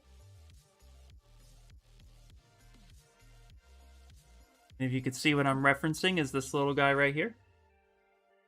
Now you can see his eyes are not perfectly round.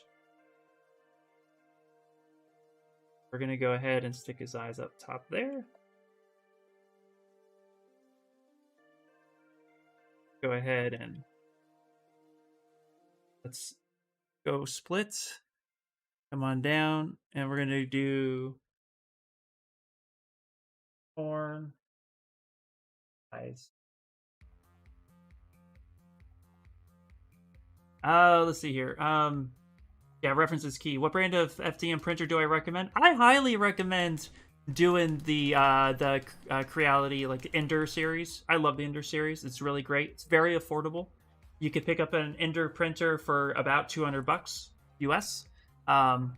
Look for Amazon sales. They're really great. They even come as kits that you build yourself, which I highly recommend doing, because once you assemble it and get it printing, A, the satisfaction that you did it, but B, maintenance of a printer is very minimalistic, but sometimes it could be hard to troubleshoot exactly what's wrong with the printer. So if you build the printer from a kit and get it running, then you'll know what it takes. So you'll think of things like bed leveling issues. You'll think of things like, you know, the Z rail might be a little bit dirty, or the belts aren't tight enough to get a good resolution and consistency. So when you build it yourself, it takes a while, but then it's like, I don't know, troubleshooting after that is so easy. So definitely worth it. Anycubic is also a good one, which 88 Scrolls just recommended. Yeah, but yeah, check them out. They're all pretty much the same. They pretty much all use the same tech. But you know, my experience, Anycubic and Ender have always been top 2 on my list. The keyboard you're seeing, so that you can see what I type, is actually OBS keyboard overlay. You could just I just googled that and found it, and it was pretty cool.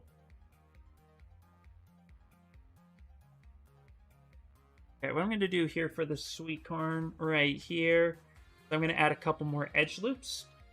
So I'm going to hover over an edge with Z Modeler, turn off dynamic, hold the spacebar, hit multiple edge loops. I'm also going to say keep polygroups, because when you have alternate polygroups, it changes the polygroup color. I don't really care for that. Not for this model, so I'm going to say keep polygroups, and I'm just going to go ahead and add in a few more edge loops. The reason why is because I want it to still be low poly, but I want to be able to shape it a little bit more on the like, I want to give it a little bit more life, but I don't want it high res. So I'm gonna go ahead and get this wonderful sweet corn. What I'm also going to do is, let's solo this for a second. Perfect. I'm gonna mask this guy for a bit. Turn on dynamic. I'm just gonna kind of pull that out a little bit. Now with the Z modeler, what I'm going to do, highlight this area, cover an edge, say polygroup, or not edge, a face polygroup. I'm going to give it a different polygroup. And if you press and hold, you can actually hit Alt, and it'll give you a different color. So then what I can do is select. I can go to mask, where are you, mask? And then I can do all polygroups, touch that, so it masks just that section off, and kind of give them a little bit more of a round feel. Like so. There we go. It's a sweetheart. And let's see, let's make sure I'm facing the right direction. So we'll give his backside a little bit more of like a head shape. Give his front side a little bit more of a mouth shape.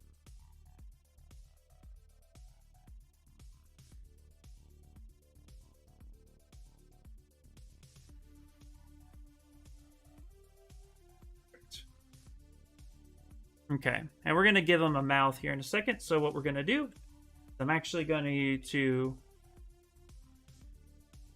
apply my dynamic subdivision at this point. Actually, I want to apply? Yeah, I want to apply. Let me show you what I'm going to do here. I'm going to approach this.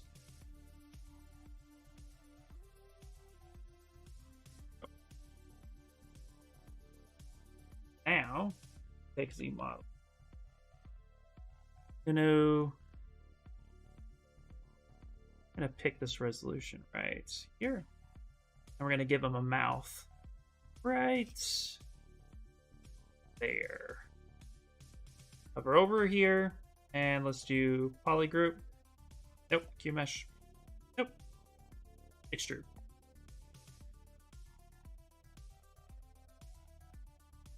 Go ahead and push a mouth back here. See, my first 3D printer was FDM, one about 4 years ago. It was the cheapest on the market at the time, and I felt like I was rebuilding it for every print. Good learning experience, but a pain in the butt. You get what you pay for. Yeah.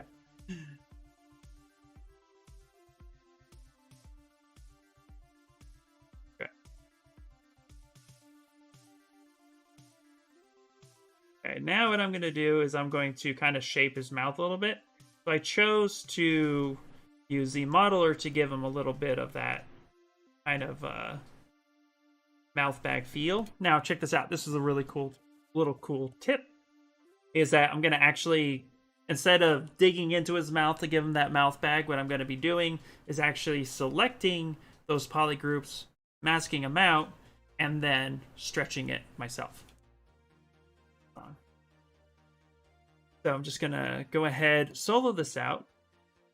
And now what I will do is I will come on down to display properties, turn on double. If you guys don't know, this is like my favorite song in this whole playlist. I'm gonna add some loops here. Now I'm gonna mask a section right there, invert that. Okay, I'm gonna kind of pull this here. I'm keeping in mind where my character is. What I like to do now is I like to use the inflate brush, hold Alt, and blow this up. Of course, it helps to be on symmetry if your model is symmetrical.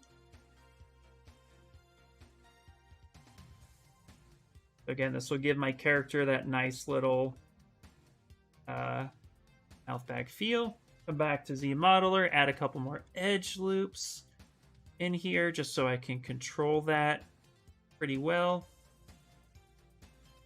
Kind of do a light smooth where I need to. Okay. That's going to give me that shape right in there. Now what I'm going to do is actually ZRemesh him to get that mouth shape a little bit better. So let's use the move. And open that up a bit. Okay. Go ahead and save this. And now let's go ahead and ZRemesh. So we're going to go to Geometry, ZRemesher. I'm not going to keep groups. Don't really... Actually, you know what? Let's... Yes. Yes. Let's keep groups. We're also going to turn off double at this point. We don't really need to see that. So what I'm going to do is I'm going to make this one group. Convert that. Make his face another group. I'll make the rest of his body. That way makes sense.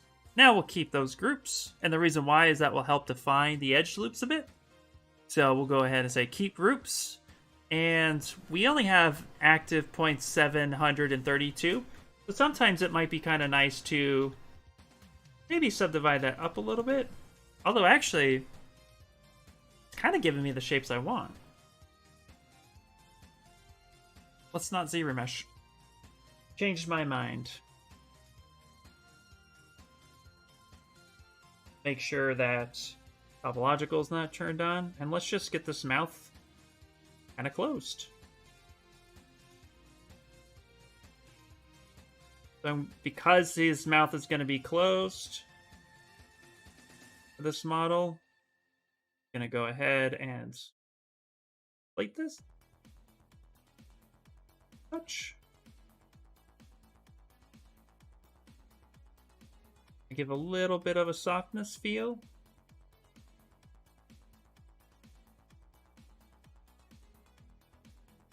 Kind of blend this in. So I'm going to use the Sakaki clay fill. If you guys don't know ZBrushes, you definitely should check them out.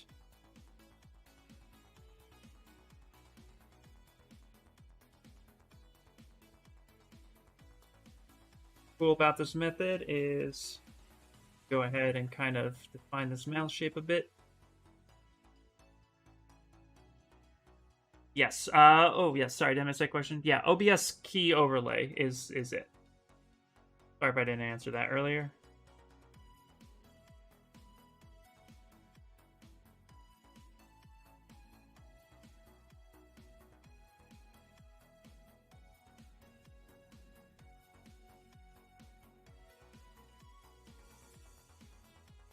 Yeah, they really are.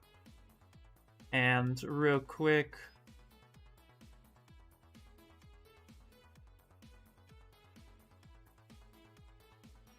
on his Gumroad, you guys have to check him out. It's also on his ArtStation. So yeah, definitely check them out. Oh, look at that. Perfect. Thank you, thank you, thank you. There we go. Use your own, I love it. I have all these shortcuts all the time, but I'm like, oh, I forget to open them. Okay. But I love these brushes. Super awesome. So there we go. Look at that. Sweet corn mouth is in. And it's still very low poly, which is awesome. We can utilize that to our advantage when we go to bring them in, because we'll be able to utilize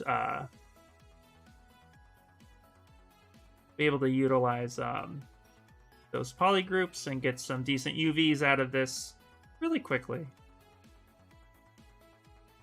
Now, if you were to do this character for animation, I would highly recommend you keep the mouth slightly open so that it can be rigged with a little bit more ease, or check with your animation team and have them tell you what they prefer. But typically I would have the mouth slightly open. In this case, I just want the look of that mouth, so this will be good enough.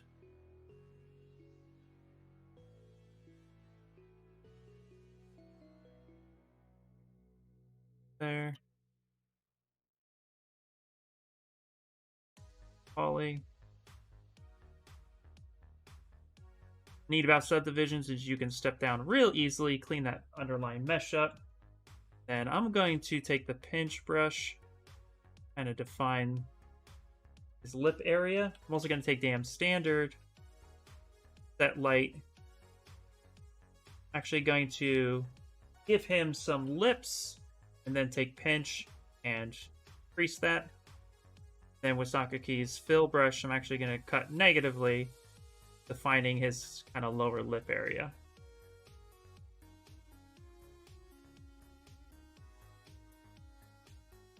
Get to have fun with that. Black smooth. There you go. It's already looking pretty good. Sweet corn.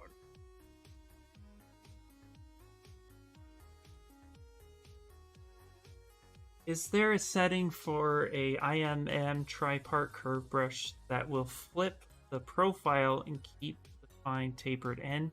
When I flip it, so the end point is tapered rather than the start, point is flat. Interesting. Okay, 1 second.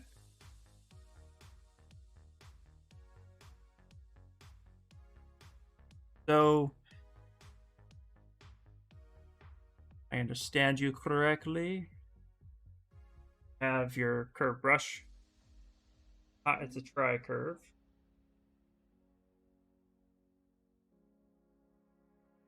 Okay.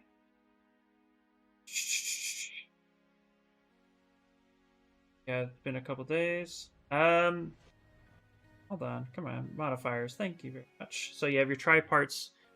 Let's just put that over there. Bam. Okay. So you have your so you're asking, is there any way to flip the profile and keep the fine tapered in? So when you draw out a curve, if you go to your stroke and you go to your curve modifiers and you do your fall off, you can flip this and then retouch that, and that should be what I think you're asking. So I mean, if you flip that out the gate and just back it up, it should theoretically start with the point and end with a bigger spot. Let's see here. So let's see. When I flip it, it's so the end point is tapered rather than start. The point is flat. So if I understand the question correctly, it should just be under stroke, curve modifiers, and just adjust this. But you get different results. Maybe try resetting the brush, or check to make sure that the brush is built correctly. Not insinuating that the brush was built incorrectly, but if there's something wrong. But to be honest, that sounds like a bug more than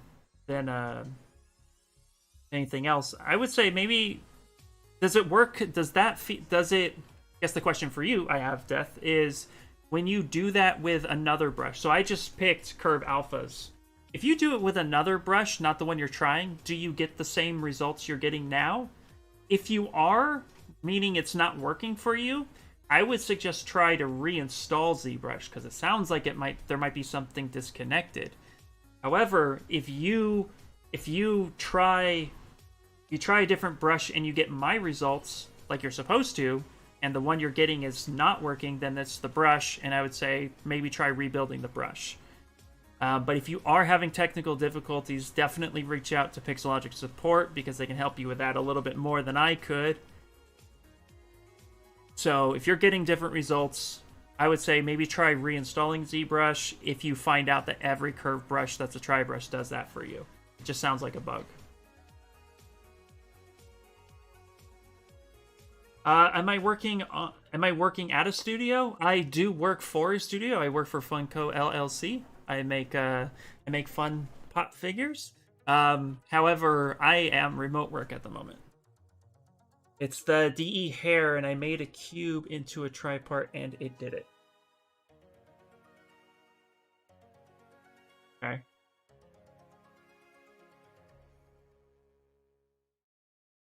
Maybe, you know what? Maybe drop a screen grab in. If you want to send me a screen grab of what your settings are, I could take a quick peek. But there's a link right there, and if you're a part of my Discord or would like to join the Discord where we have artists help each other, you can drop something in there, and somebody could help you kind of figure it out, troubleshoot it a bit more. That's what we're there for. But yeah, without seeing it, it's a little hard for me to actually troubleshoot it. If it's not working right out the gate, it's kind of hard. Sorry about that.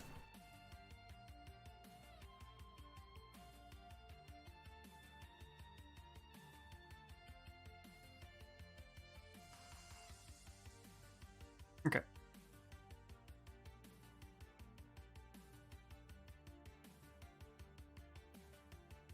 Yeah, that's a good question. I don't know if they have a Funko Conquer Pop. I don't think they do. I can ask them. Hey, boss. Yeah, Funko's an amazing place to work.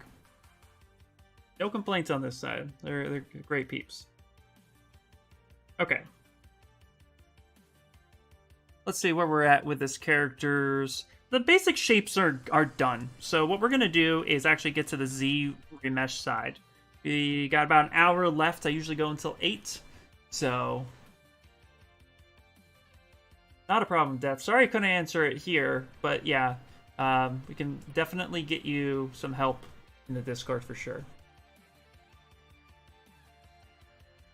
Okay, let's merge these hands together.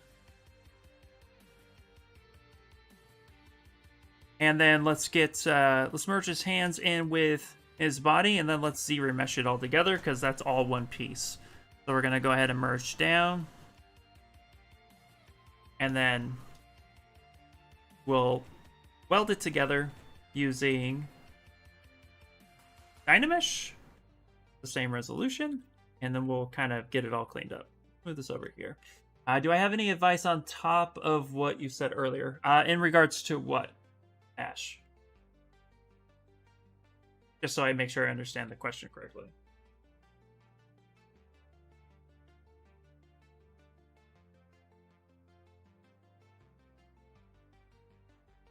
Now we're going to go ahead and we're going to actually ZRemesh this. I'm going to show you how I like to ZRemesh to get really clean anatomy, or not anatomy, a really clean mesh that's easy to use and easy to propagate and have a lot of fun. Let me look at these eyes real quick. Make sure these eyes are the way I want them.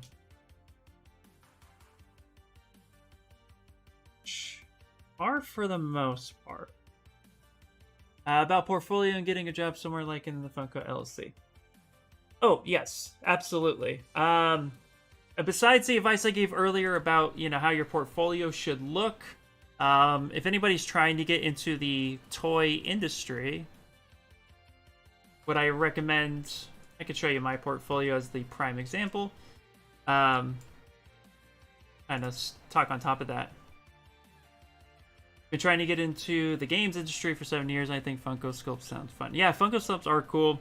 But for anybody who's looking to have a portfolio, the advice I have for getting into the toy business, for the most part, like I said kind of earlier, have a sculpt that looks really good in the color render. Have a nice turntable view. Lots of images. Have a clay render so you can kind of see how the sculpt is supposed to be and how cleanliness it is. And then also too, show the print. If you want to get into toys, that's basically all you have to showcase. The portfolio or the piece that we showed earlier, which was a fellow artist in the chat, he had some really good shots of the low res, the high res, but show maps, all that good stuff. Aside from that, don't be afraid to put yourself out there. Don't be afraid to reach out to studios with your portfolio. There are millions of artists out there in the world, and we're all kind of like trying to get a career in which we get to do what we love, right? And the way I got into the industry was really just kind of being a squeaky wheel, being persistent. I got told no a lot, but I connected with studios I wanted to work for. I sent them my portfolio. I said, I just introduced myself, and I even asked advice when I got turned away. Like, is there anything about my portfolio you don't like?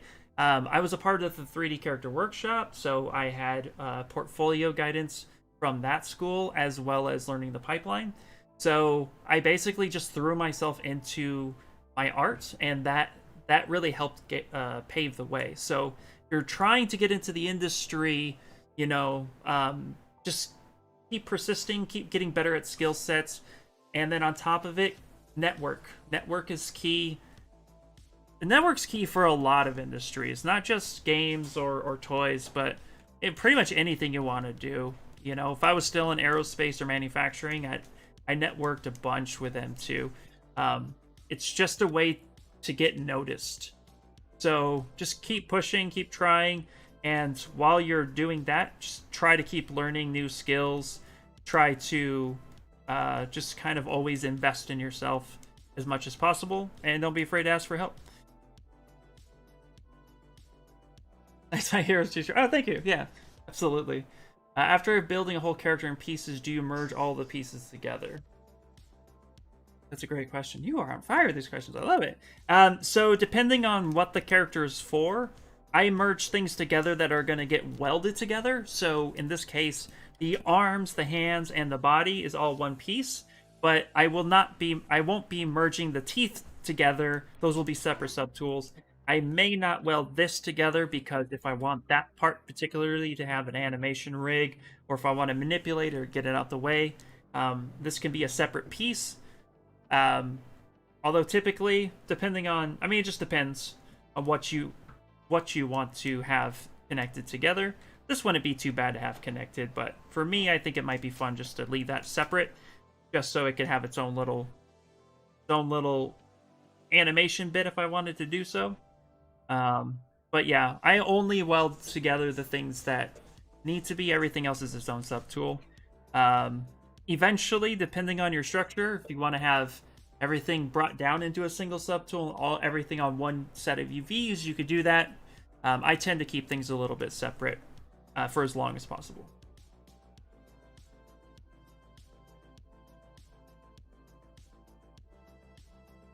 I can merge my art back together.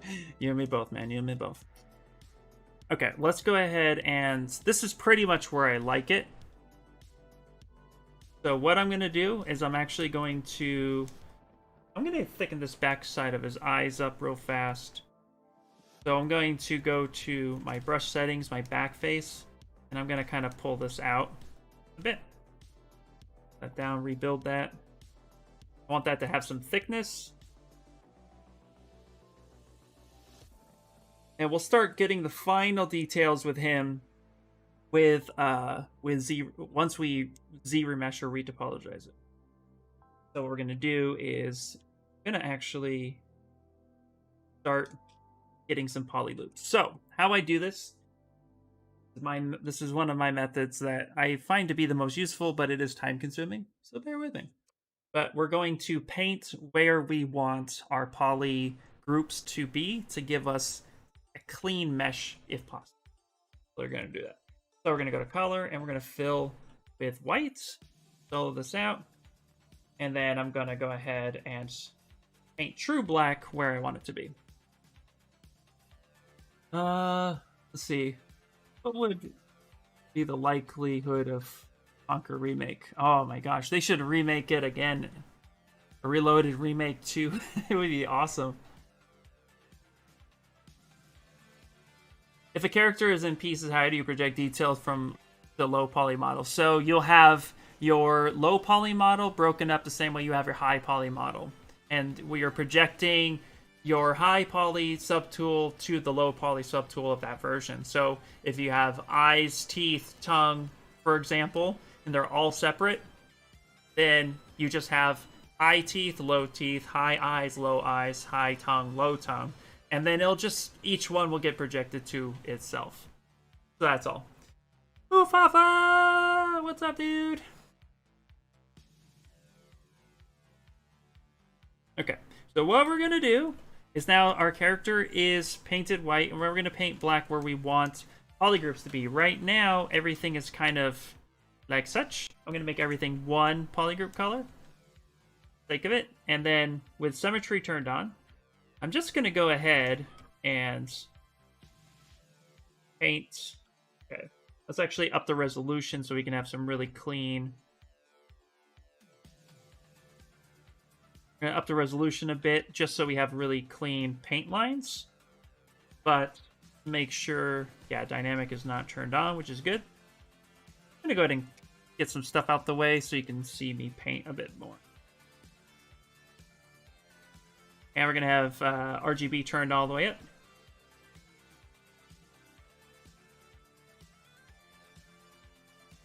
And what I'm going to be utilizing is polygroup it from paint.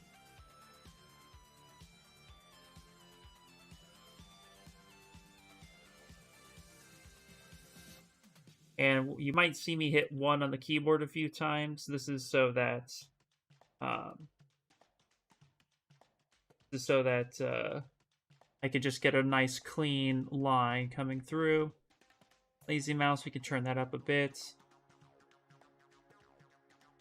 Hit 1 a few times, it gives me a nice solid line.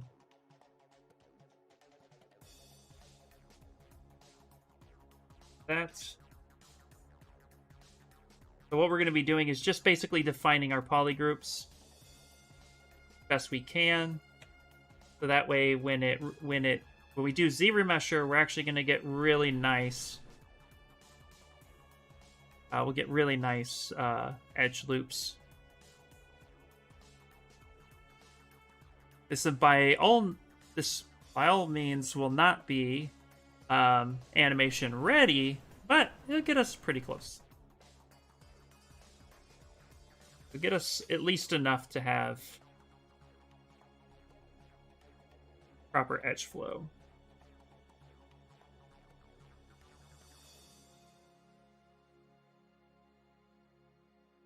Few loops for the mouth.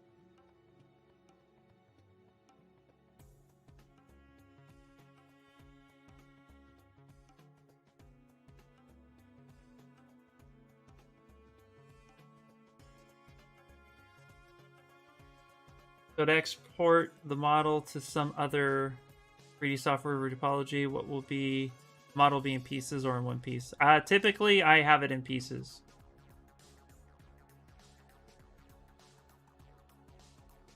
Because you'll, more likely, if it's in pieces, you'll be retopologizing the boots. You know, like, for example, his body will be one, and then his eyes will be another. Now, of course, that depends on what kind of animation you're going for. But typically, I would say, to keep the answer simple, keep it in pieces. Keep things just cleaned up the way they should be, but having it in pieces will do just fine.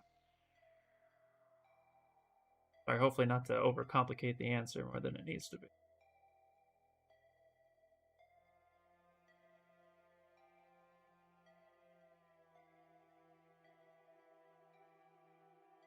That's why the naming convention.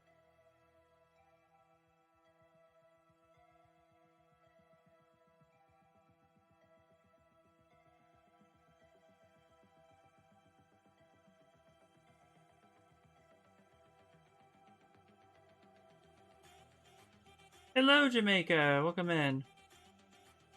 1 repeats the last stroke, guys. Yep. Oh, yeah. Sorry, I'm hitting 1 a bunch.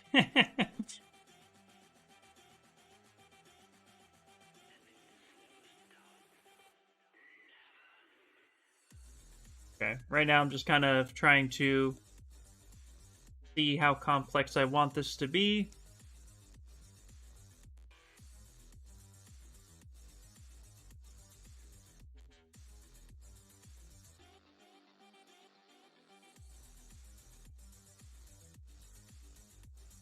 Now be careful when you're pressing 1, because if you were to stroke and then move and then press 1, it's not really going to do anything. It's going to probably repeat the last movement you made. So, just heads up. Give him a superhero mask. The edge. That's...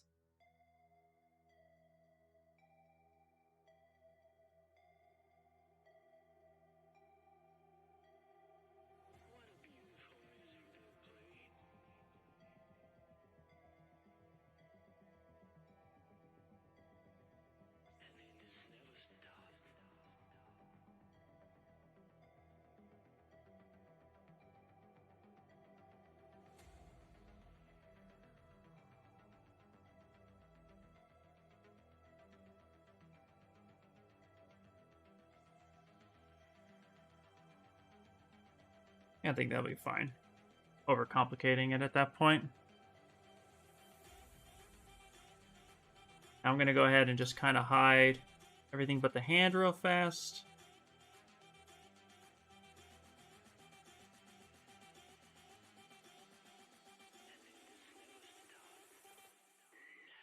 Go. Going to isolate the finger connection points.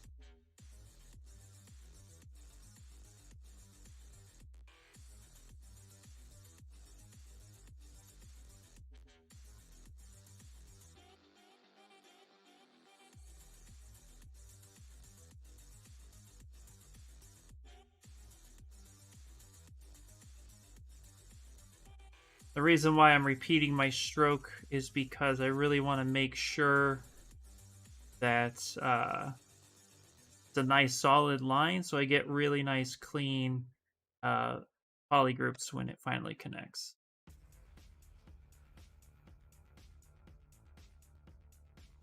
That part right here is a little difficult to see. Go. Right. To be fairly decent.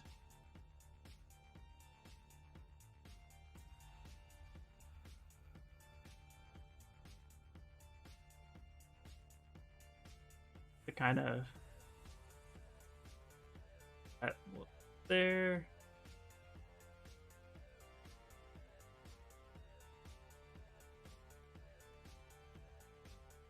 That should be pretty good. So essentially, in theory, what's going to happen is we're going to tell it to polygroup by paint, and then it's going to give us new polygroups based on where these lines intersect. And this is going to help me kind of define my edge flow. It's a really nice way to get pretty clean topology. I've had really good topology come out of this. Not animation ready, because again, you know, retopology is the proper way of doing things when it comes to getting a character deforming correctly, because then you can have better control of your deformation lines. ZBrush doesn't quite give you that kind of control, but with this method, it's going to give us really good control, enough to make sure that we can have some workable geometry that we can step down and not have a whole lot of issues with. So a little bit of love here. So we're gonna go Z plugin, and then we're gonna go to polygroup it and polygroup from paint. Now polygroup from paint, like I said, it's gonna identify the white and the dark, the white paint and the black paint, and it's gonna find the difference. So we're gonna go ahead and hit that, and let's see what happens.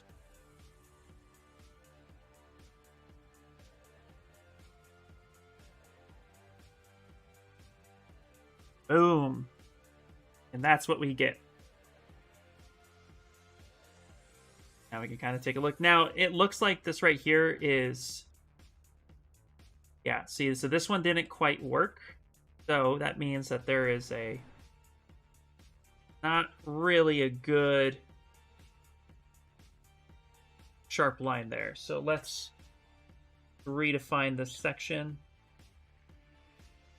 Make sure it's really good. I don't know. It worked on one side, but not the other. That was pretty funny.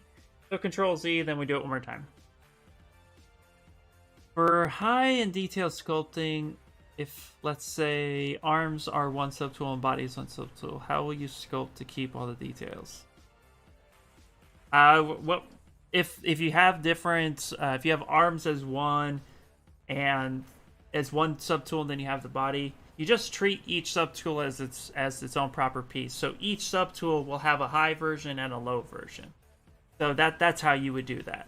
And then when you project and you're baking from high to low, it's going to identify which subtool is the high of let's say the arm or the body or the tongue or whatever, and then it's going to project that to the low. That's where the naming convention comes in.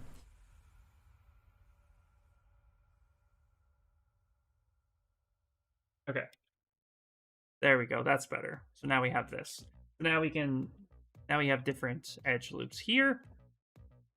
Or not edge loops, polygroups. And now what we can do is see when you, because we have a Dynamesh version, you can see here it's all kind of like jagged and messed up a bit. This won't give us good topology, but we can clean this up.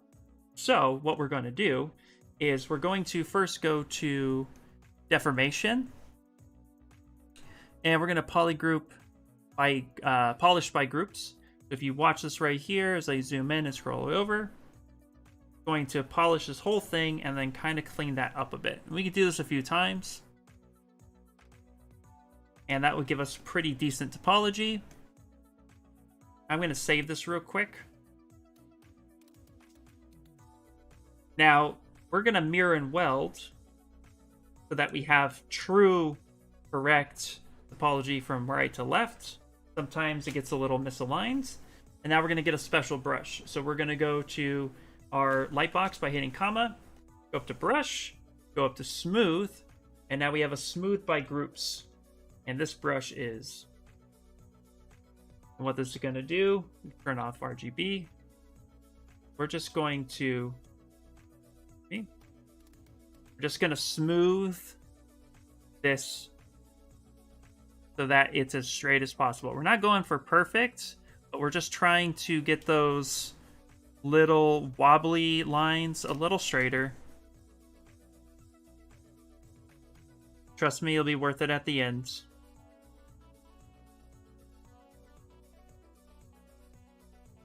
I'm gonna go ahead and clean this all up.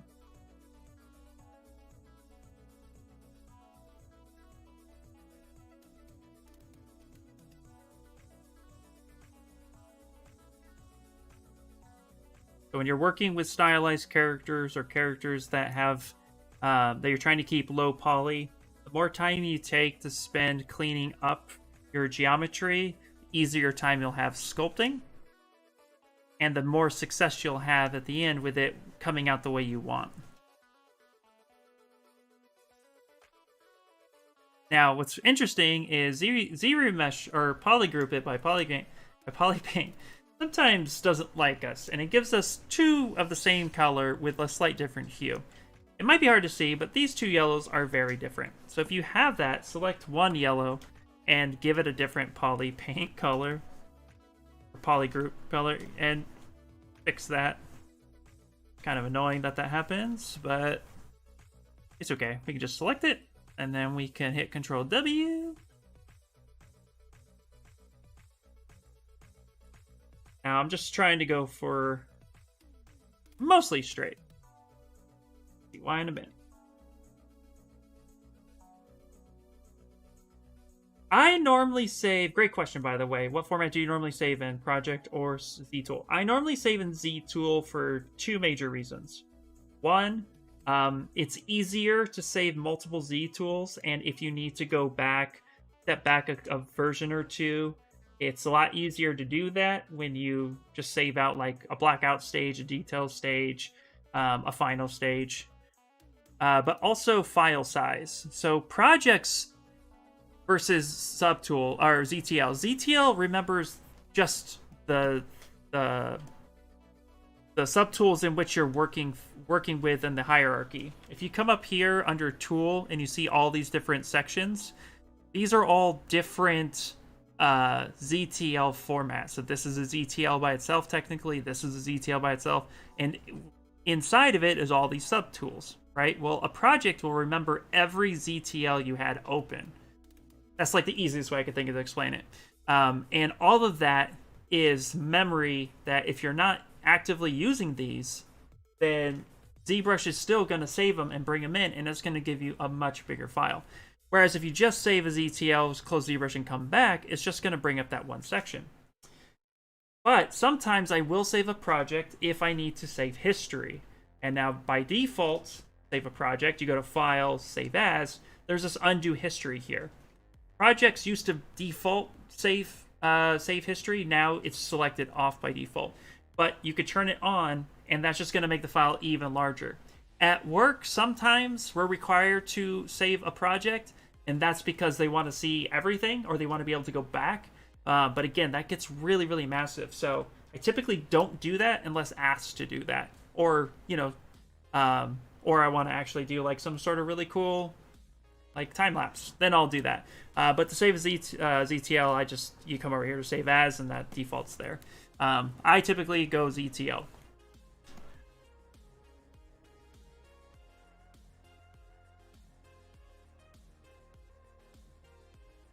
In the beginning of this, actually teased me for saving this character as a project, is because like I have like 5 or 6 projects saved. I didn't understand how it works back then, so I have like 5 or 6 projects saved and all the history saved with it. It's hilarious. Yeah, I'll make mistakes. All right. So that's mostly good, right? Let's look at the hands real quick. Yeah, it's looking pretty good. Sometimes when you're doing a ZBrush, if you have 2 colors that have a lot of similarities, like this light purple and this blue, go ahead and change it to a much more contrasty color. So that way, ZBrush doesn't accidentally confuse those 2 colors as being the same and link them. That happens sometimes, and when that does, it can be kind of annoying when you're trying to troubleshoot why you're getting a random pole somewhere. So that's definitely one way to prevent that.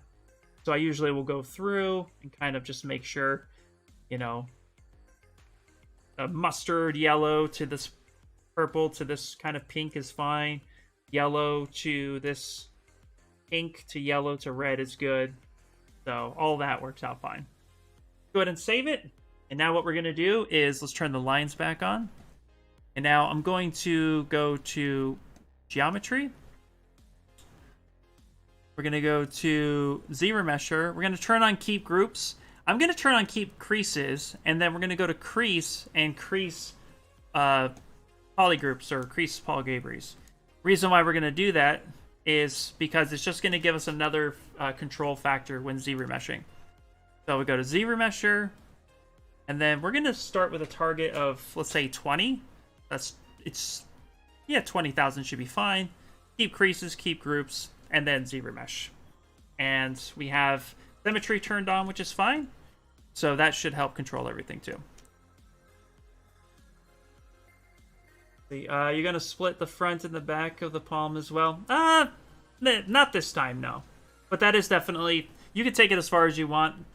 For me, this should be fine. If it doesn't work quite the way I want it, then I might end up doing that. But for now, I try to keep it just in simple groups. See, several updates back, Polypaint felt like it prioritized using a gradient of colors rather than fully randomizing them. Yeah, it did. See, could you modify the brush and increase the strength? Yes, you could. That also depends on the density of it. I had it at like 2 million, which is a lot for Dynamesh. So the lower resolution that is, the easier smoothing you'll get. But this is actually kind of looking at it, inspecting. It's actually not that bad. Couple random pulls. Okay. So what we're going to do is now I'm going to turn off keep creases, uncrease everything, and let's just go in half and let's ZBrush it one more time. Try to get it a little lower than this. There you go. We have a good mouth loop here. We can also check our loops too by going to select lasso, hitting a edge loop, and kind of seeing how these loops interact. No spirals. So this is usable. Very usable. We have mask for an eyes. Yep, edge loop. Yeah, that's looking pretty good.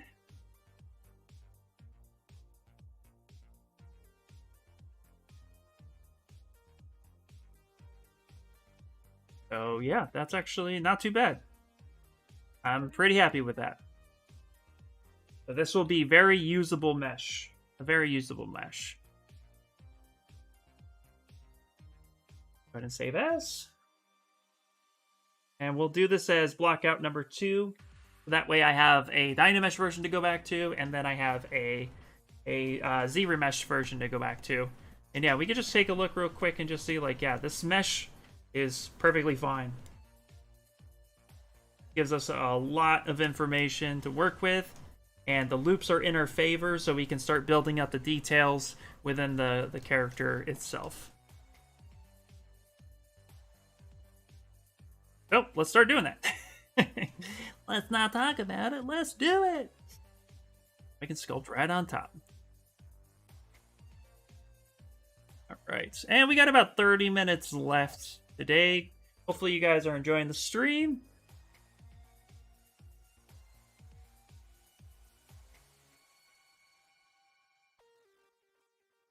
Start adding some detail.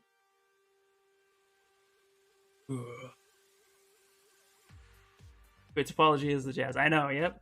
So that's why I take the time to do that polygroup it. Blah, blah, blah. Wow, I can't speak. Polygroup it from polypaint. It's just a method that it just works, and I love it.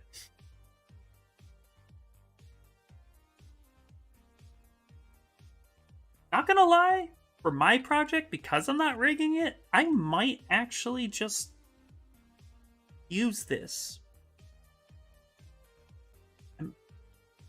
Because it's not getting animated, I'm probably going to use this mesh, actually.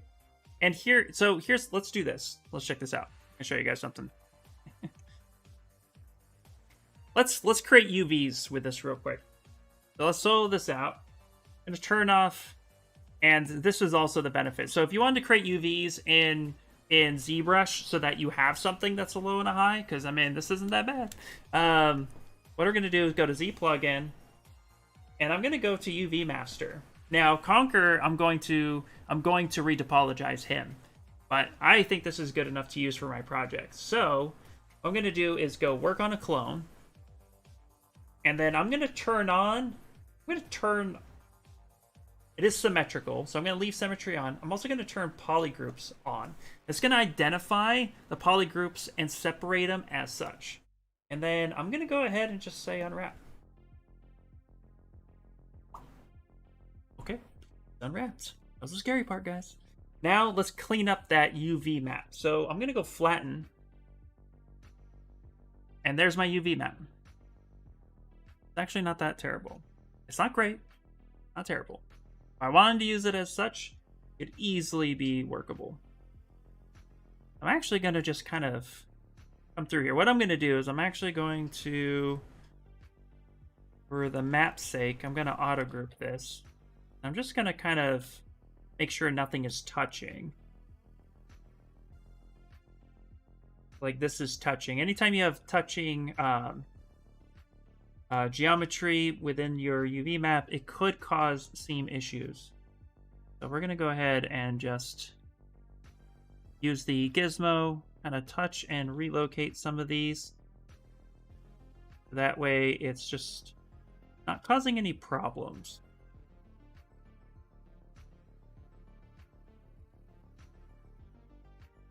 Like such. There we go. Now what I'm going to do is I'm going to unflatten those.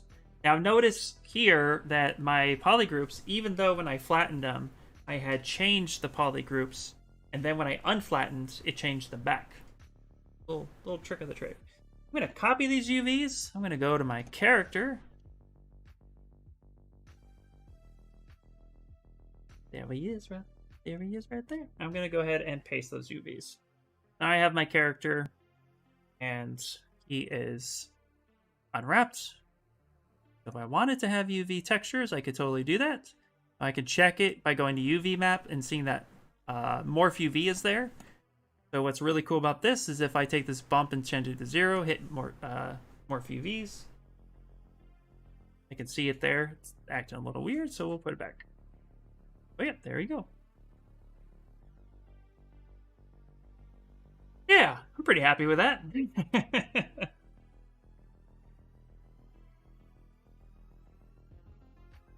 All right. Yeah, I can't complain. I'm gonna take this flat color real quick, and let's fill this color.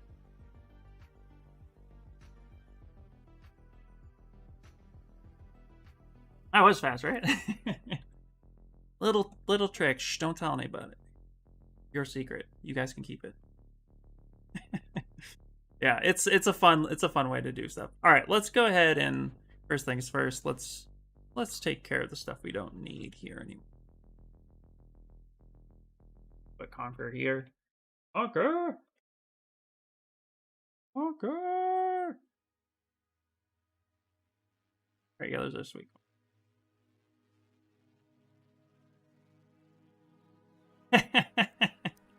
Very nice. All right, let's start playing with our texture. What I'm going to do is I'm actually going to put on a matte cat for this part.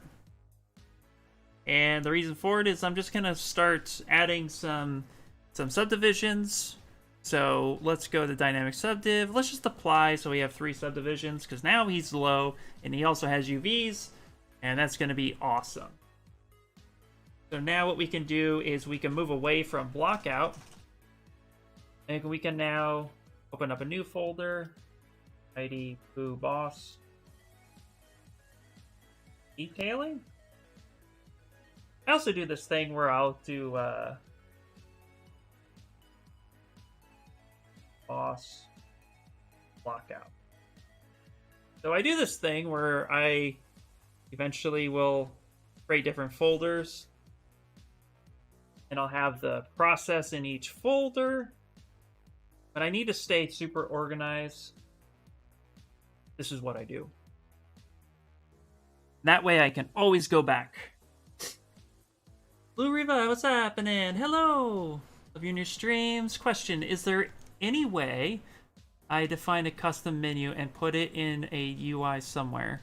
For example, a button called My Brushes that opens up a submenu with my common brushes in it. Absolutely. Yes, absolutely. That's what I do. Let me show you real fast. Now, I'm definitely not going to lie here. I create a custom UI like once a year, and I tend to forget things. But you can always ask into YouTube, ask ZBrush, make custom UI, or make custom subpalette, and you'll always get something. But to make a custom UI, what you need to do first, put our Mighty Poo guy down here. We already saved it, so let's have Conquer here in the corner. Just why not? A little showcasing of Conquer. Okay, so what you're going to want to do, first things first, is go up to Preference, and you're going to want to go to Config and Enable Custom. So, Enable Customize means that you're now able to default, just like you normally would with your normal UI. But from here, now, you can have custom UI with create a new menu. And this is where you want to start throwing stuff in there. So what you do is say create menu, and then we title it Pixo Stream Test and hit enter. Now what that did was right at the top here, you now have that new button, okay? And you can see I have my IR Sculpts one that's right here. So now we have a new one. Where did it go? Right here. Pixo Stream Test. It automatically will try to reorganize the menu at the very top in alphabetical order. So as you see, as soon as I opened up my IR Sculpts one, it was over here. Now the Pixo Stream Test moved over into an alphabetical order process. So what I like to do then is I like to click it and then touch this little icon and mount it to one side or the other. And I personally like to mount things over here so you can just drag and drop it there. Now what we want to do is create a new category. So the very first thing I like to do is pick something. It doesn't really matter what, just pick something, anything. So we're going to go ahead and say under geometry, I want to have my low res button in there. So I'm going to hold Control Alt, drag it, throw that into my custom palette. Okay. The other thing to note too is you have custom sub palettes. So if I want to get rid of something, I just drag and drop it. Control Z is not an ability when customizing UI, so be kind of purposeful. If you want to throw something away, kind of like what I did there, you just drag it and throw it off screen and it goes away. So I want to create a custom palette, so I'm going to drag this and I'm going to add this here. Now it says untitled. You can't name it until you throw something in there because it's kind of like defaulted on something. So let's throw in edge loop. And now we can throw edge loop. And now If we hold Control Alt on the and then tap Untitled, it now will let us name it. So now it's there. And then we could just throw stuff in there. Boop. Right? You can't throw a whole subfolder in there, but you know, you could throw in a few things here and there. If you want spaces, just come here, these blank spaces, Control drag, add a space. And what this will do is when you grab something like this, throw this in there, kind of drop that there. When you're done with this and you turn off Enable Customize, that space goes away, but it keeps things kind of tidy. So you can do it like that and kind of organize it however you like. Now, when you're done, what you're going to want to do is save your UI and reload it and store config, because it's now tied to this UI. So after that, don't forget to show how to save brushes. You got it. Good. Yes. After that, once you store and save it, then you can go ahead and do all that. Once you save it, then it's going to populate there. Now, if you want to have a hotkey pop up your menu, then what you're going to end up doing is set up your hotkeys. So I believe after the store UI, what is it? You Alt, what is it? Oh, there you go. Okay. So if I wanted to pop up my new menu, I have to hold Alt Control and touch it, and then any button will go G3. Okay, that hotkey is already assigned. Press OK to reassign it, or press whatever. So I say OK. Then when I hit that button G3, it's now going to populate that everywhere. So now I don't have to come up here and hit it. I can just hit G3, and there it is. So that's how you do that. And like I said, you're going to want to save that. So save UI. I like to reload my UI after I save it because I'm weird like that. And then I also hit store config. If you make a mistake and you broke your UI and you're not sure where to go, just restore custom UI and it gets rid of that.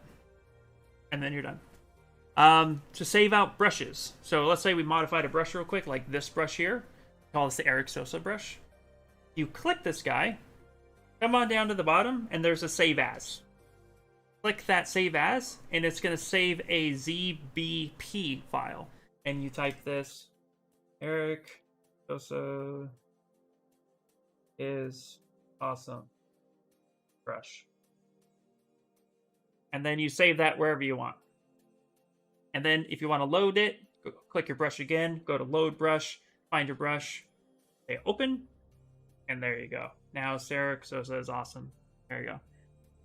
They wanted the custom UI to show brushes. Oh, sorry. Thank you. Show brushes. It's the same thing, actually. If you want your brush palette in your custom UI, you just add your brushes in there. Now, a way to do that is to pull from here. Thank you. Sorry. So what you would do is once you've utilized your brushes enough and you go to Preference, Custom, what you can then do is pick and drag your brush into there. So close that for a second. So it's the same thing. Am I understanding this right? Hopefully I am. You can just drag that all into there. You just have to go under the brush. You have to have used it. You can't pull from here. Doesn't work that way. You have to activate it, then pick another brush, and then you can grab that brush. Oh, you got it there. Sweet. And then the same thing. And then you turn around and save it. And then you store it. Not a problem. Absolutely.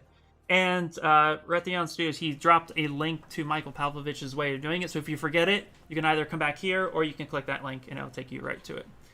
Good luck with the stream. Great sculpts and tips. Super late on a work night. Huge thanks for advance. Good night. Have a good night, Ash. Thank you so much for being here. Always a pleasure. All right. Need some water.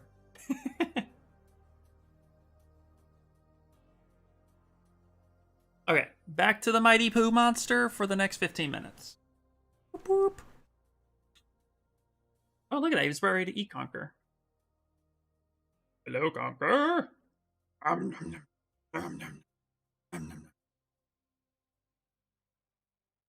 There we go. Okay, I'm going to pick a Mac Cat. So let's go to material. And I'm going to pick this matte cap green because I think it's fitting for what we're doing at the moment. And I will be using that Eric brush to build up some fun stuff.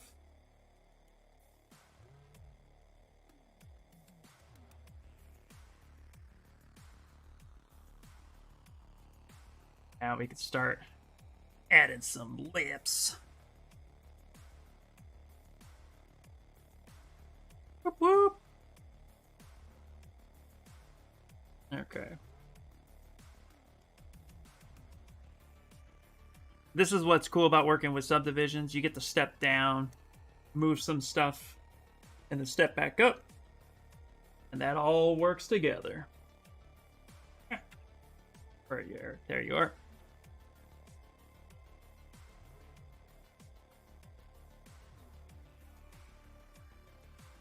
Now we're just going to build up forms. And what's really cool is I'm actually going to change the focal shift a little bit to be negative. And that's going to give me some natural textures. And I like to build up forms in the way that that texture or muscle actually moves. So if there's like little funny creases in the lips, going in the direction that they would showcase is always fun. Next week, we're going to be, if I don't get to it this week, because we might just do retopology next week, but definitely going to want to build the environment as well. So depending on if I'm able to work on a personal project or not during the week, next week we will... No, I'm not streaming next week. Sorry, I'm taking next week off because work's crazy. The week after that. Next week I have it off. Sorry. But next stream we will be moving forward with retopoing. So you know, I'll probably build the environment and then we can cover all that technical stuff on the week that I stream. Is this the lower version? This is going to be the higher version, but I made... Okay, so this is going to sound a little crazy, so hang with me. So when you retopologize, the low version is also your high version. You're going to want to work on a really clean geometry. And when you do that, if your geometry is clean enough in the beginning to be your low version, then it's good enough to be your high version. But 9 times out of 10, and I say that pretty high, in the pipeline, the high version and the low version will be separate pieces. In this one case, I made the geometry good enough to be UV'd and to work for a digital collectible, because it's not going to be animated. So it's definitely going to be good enough to be my low version at the end. But if I break it, then I'll have a backup. But typically your high version is going to be the one you retopologize, and then that becomes your low version. But sometimes this is that random case where my high is going to be built on top of my low, and I can utilize this for what I want. Hopefully that wasn't too confusing, but the typical pipeline in the industry is going to be sculpting, high resolution, retopology, baking details to your retopologized low version. That's typically the order. In this case, I think I can make this low mesh work for me. So this is kind of the odd man out. But I know some artists that do actually retopologize their base mesh and then work off of that.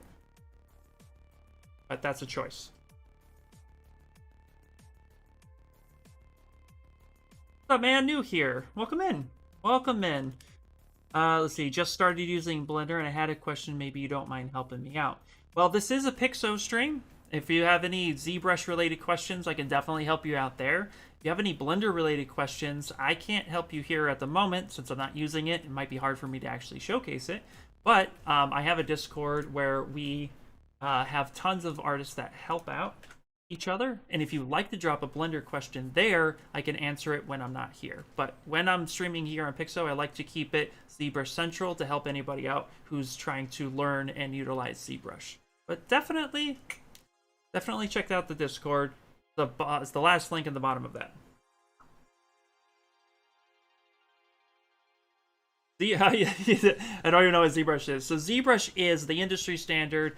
for digital sculpting in pretty much every industry. We are known everywhere from games to VFX to VR to toys to aerospace to automotive and all sorts of crazy manufacturing. ZBrush is a specialty program that is designed for digital sculpting. It is by far the best at what it does, and we are the company that creates the program. That's what ZBrush is. With Sculpt here.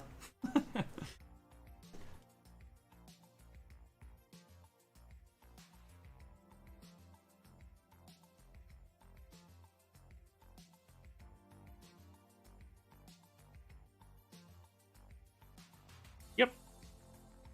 Raytheon Studios to the rescue.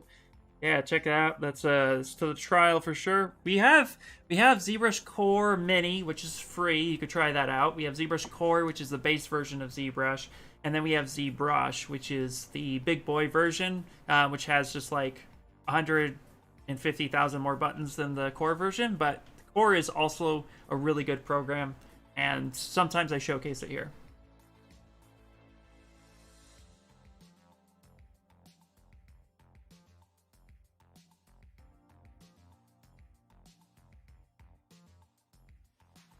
There's that brush.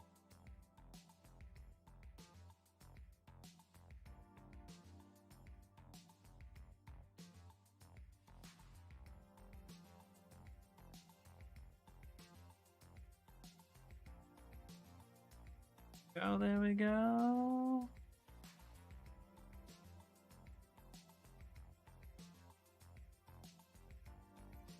Now I'm kind of just sculpting the inside of what I think his mouth should look like. We'll make it all textury and nasty look. Thank you, Raytheon. I really appreciate you, bud.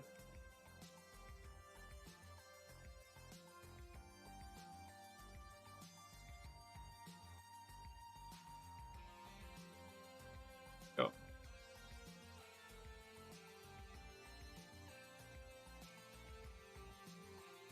This is where anatomy knowledge really comes into play when you're building something. Even though this is a fictional giant mouth poo monster, you know, we build the mouth up as close to as we would normally, the same way. You know.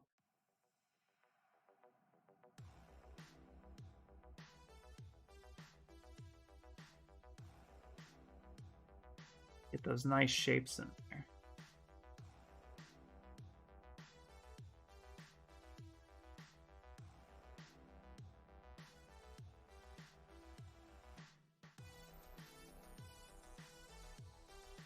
Give him some bigger delts. There we go. Look at that. Look pretty nice. All right, let's refine his eyes a bit.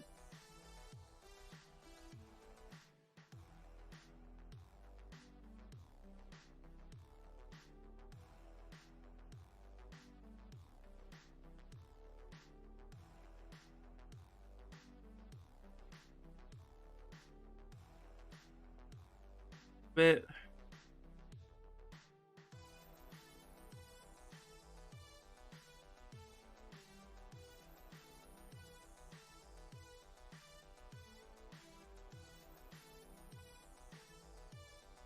Having a bit nicer geometry is just helping me a lot with getting this built the way I would like to see it built.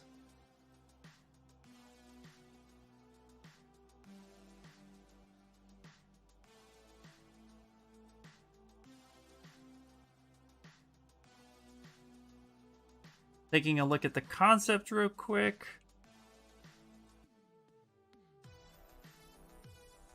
Okay, so we got definitely nice little...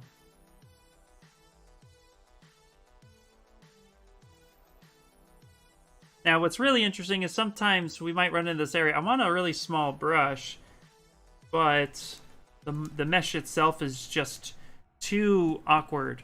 So I can't get the size that I want. It's not working for me. So when you run into this problem, where you're just like, you need to kind of redefine everything just a bit, then what I like to do is save it real fast. And then I'm going to go to the plugin. And then I'm going to go to T-Pose Master. And I'm going to send this to T-Pose Mesh. And then what I'm going to do is under... Where is it? Yes. It was the other day, and oh, yes. Sorry. Okay. Now we're going to go to Deformation. There it is. And we're going to go to Unify.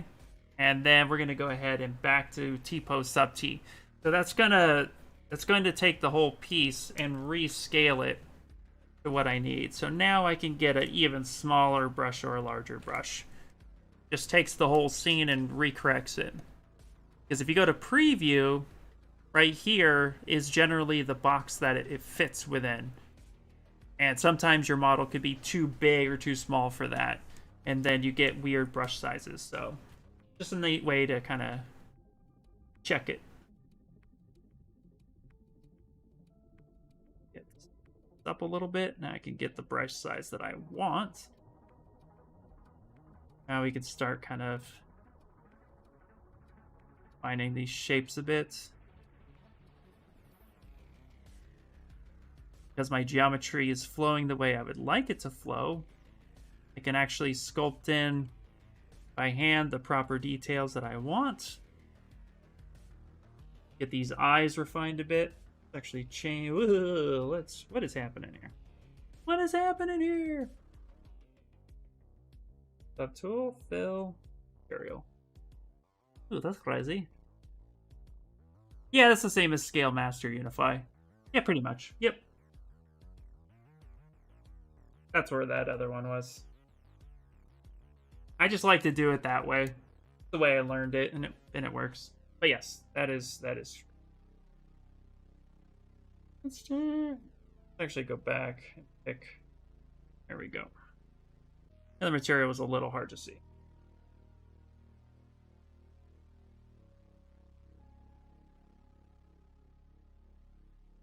Now these eyes are just a little wrong.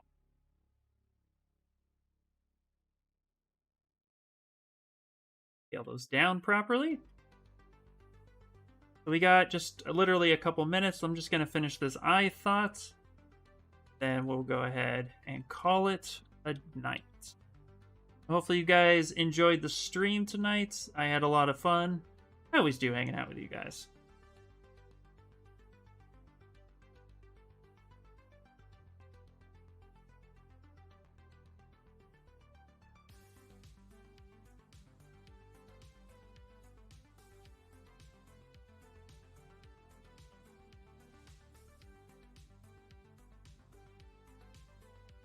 All right. Okay. Open up his eyes a bit. Go. Position them. There we go. All right. So that'll be it for tonight. We can always come back a little bit later. So I'll probably work on this during the week. Ooh, it looks like I have a crease somewhere. I don't want that. So a lot of times if you get weird creases, you can just go ahead and go to Subtool, Geometry, Crease, Uncrease, All. There we go. That works out just fine. There we go. There goes the crease. It was just creased.